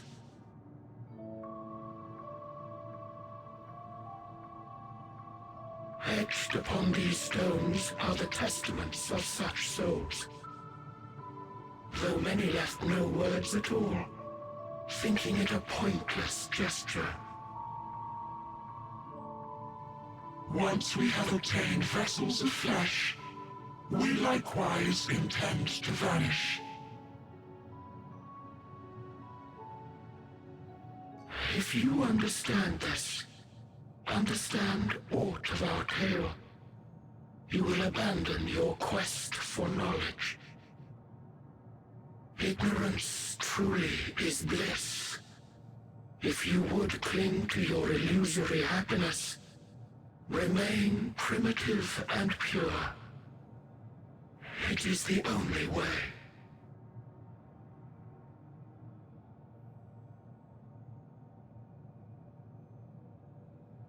I wish Doll is not gonna like that. So that's your story.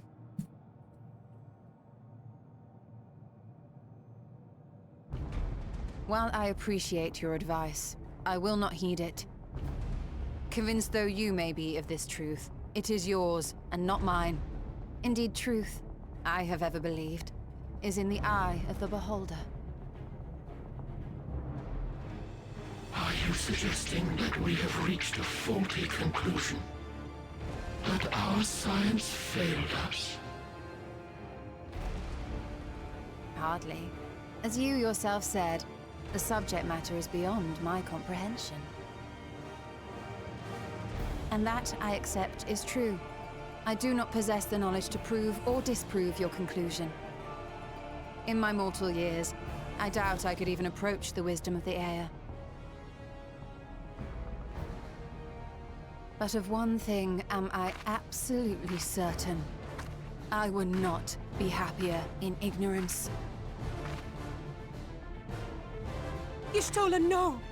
You mustn't! We're gonna lose them both. The most important lesson I've learned is that learning isn't simply passing one's eyes over words.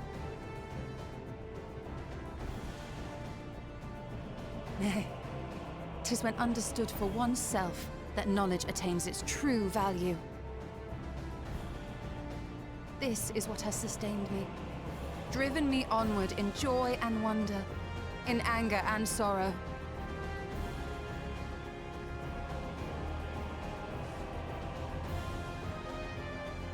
The universe may end, and all may be for naught, but I will live as I always have.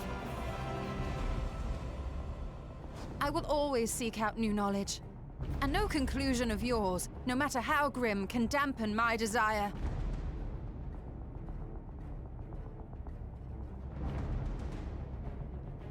I suppose it is only to be expected. Their feeble minds cannot fathom the terrifying gravity of it all.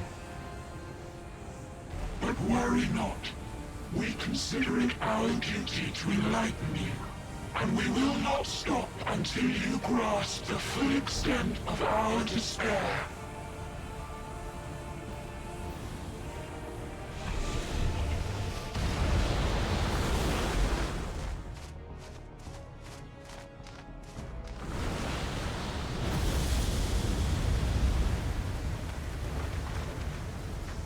Keep calm and listen well.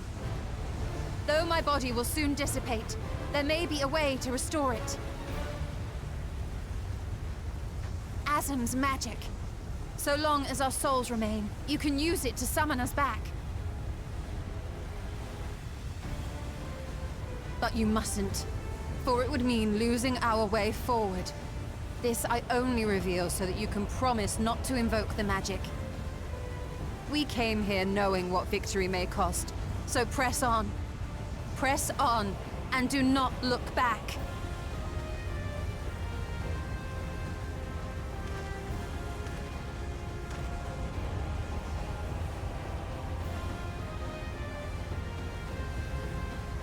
I shall join thee. as subterfuge is not required. Thou shalt not suffer for mine absence. Urianger. My resolve hath never been as strong as thine. Full oft have I wavered in my decisions, and afterwards been stricken with regret. In spite of this, I may still stand with my comrades, supporting them as they attempt the greatest of feats. This truth I have learned in the course of our journey. And many though my shortcomings may be, I may also claim to excel in prophecies. My studies, into which have granted me the flexibility of mind needed to bend this malleable reality.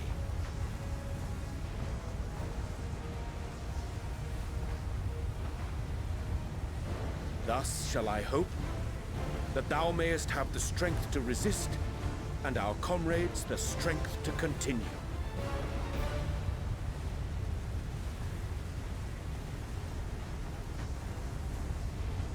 With you to urge us on, how could we possibly fail?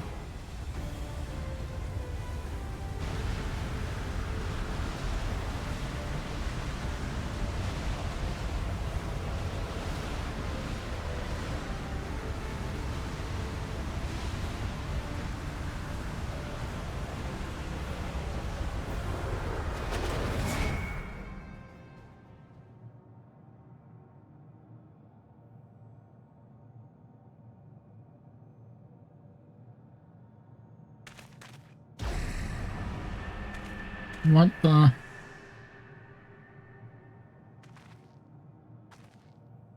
What's this? An extinguished civilization.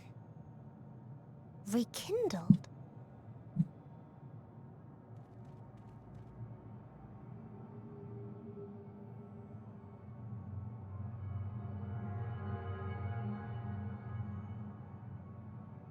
That's right. Our quest doesn't end here. We'll press on, and we will find you.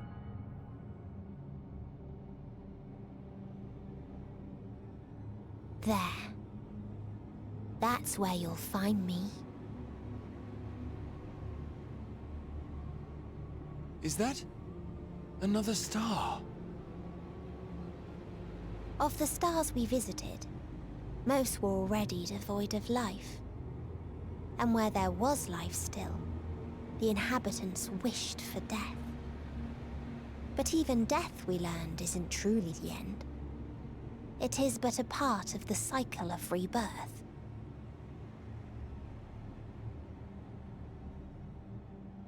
Souls return to the star, or in its absence, a larger flow. And eventually they are reborn. Alive again, to know suffering anew.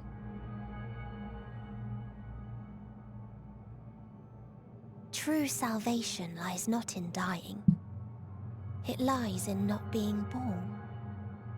This is the gift I would give to you. To all life on beautiful Etheris. To that end, we created an egg wherein life cannot quicken. That dead sun. Attain it if you can, before your friends' emotions fade away, along with their protection.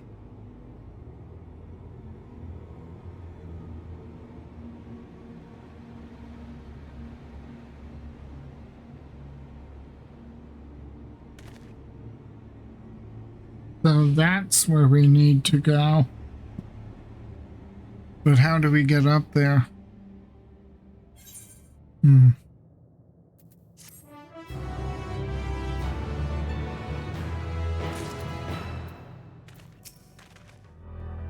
Never have I felt such emptiness. It's as if a part of me is gone.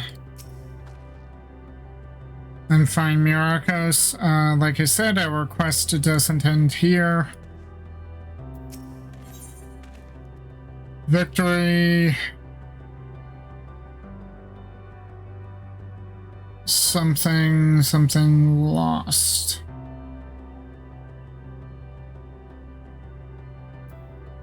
presumably is not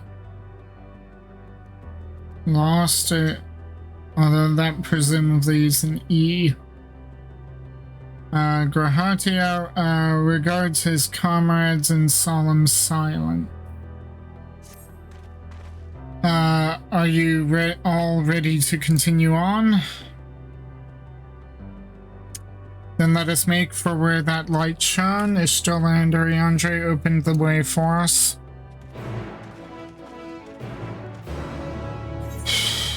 Oh, we have blue quests.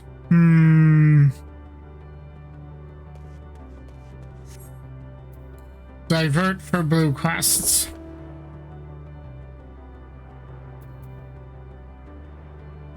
We must do the blue quests. Though I think only the first part of each, given the urgency.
Okay, so there's something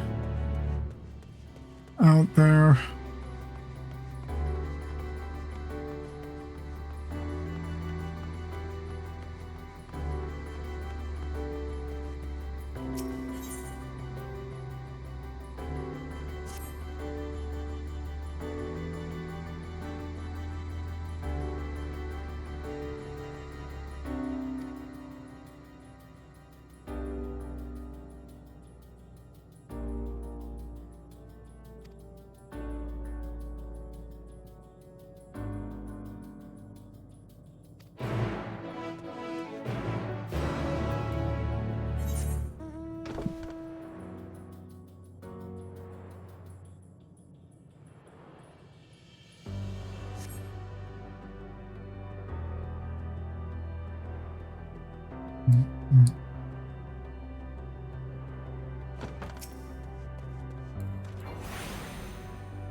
Okay.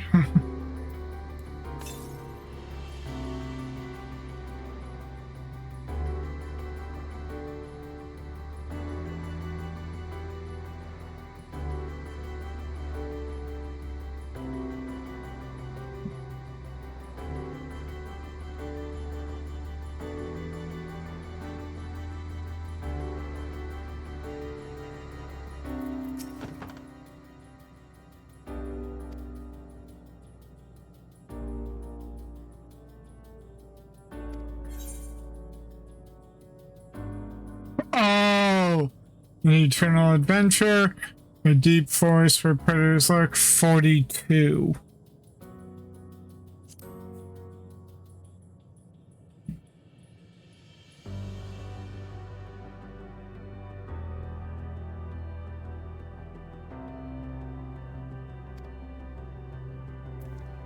So they actually came to the conclusion that the meaning of life, the universe, and everything was 42, or at least that one did.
Okay, coming up on 4 hours. Sadly, I don't think I'll be able to do much more than turn in these quests. We'll have to pick up with the rest of this zone in the next part.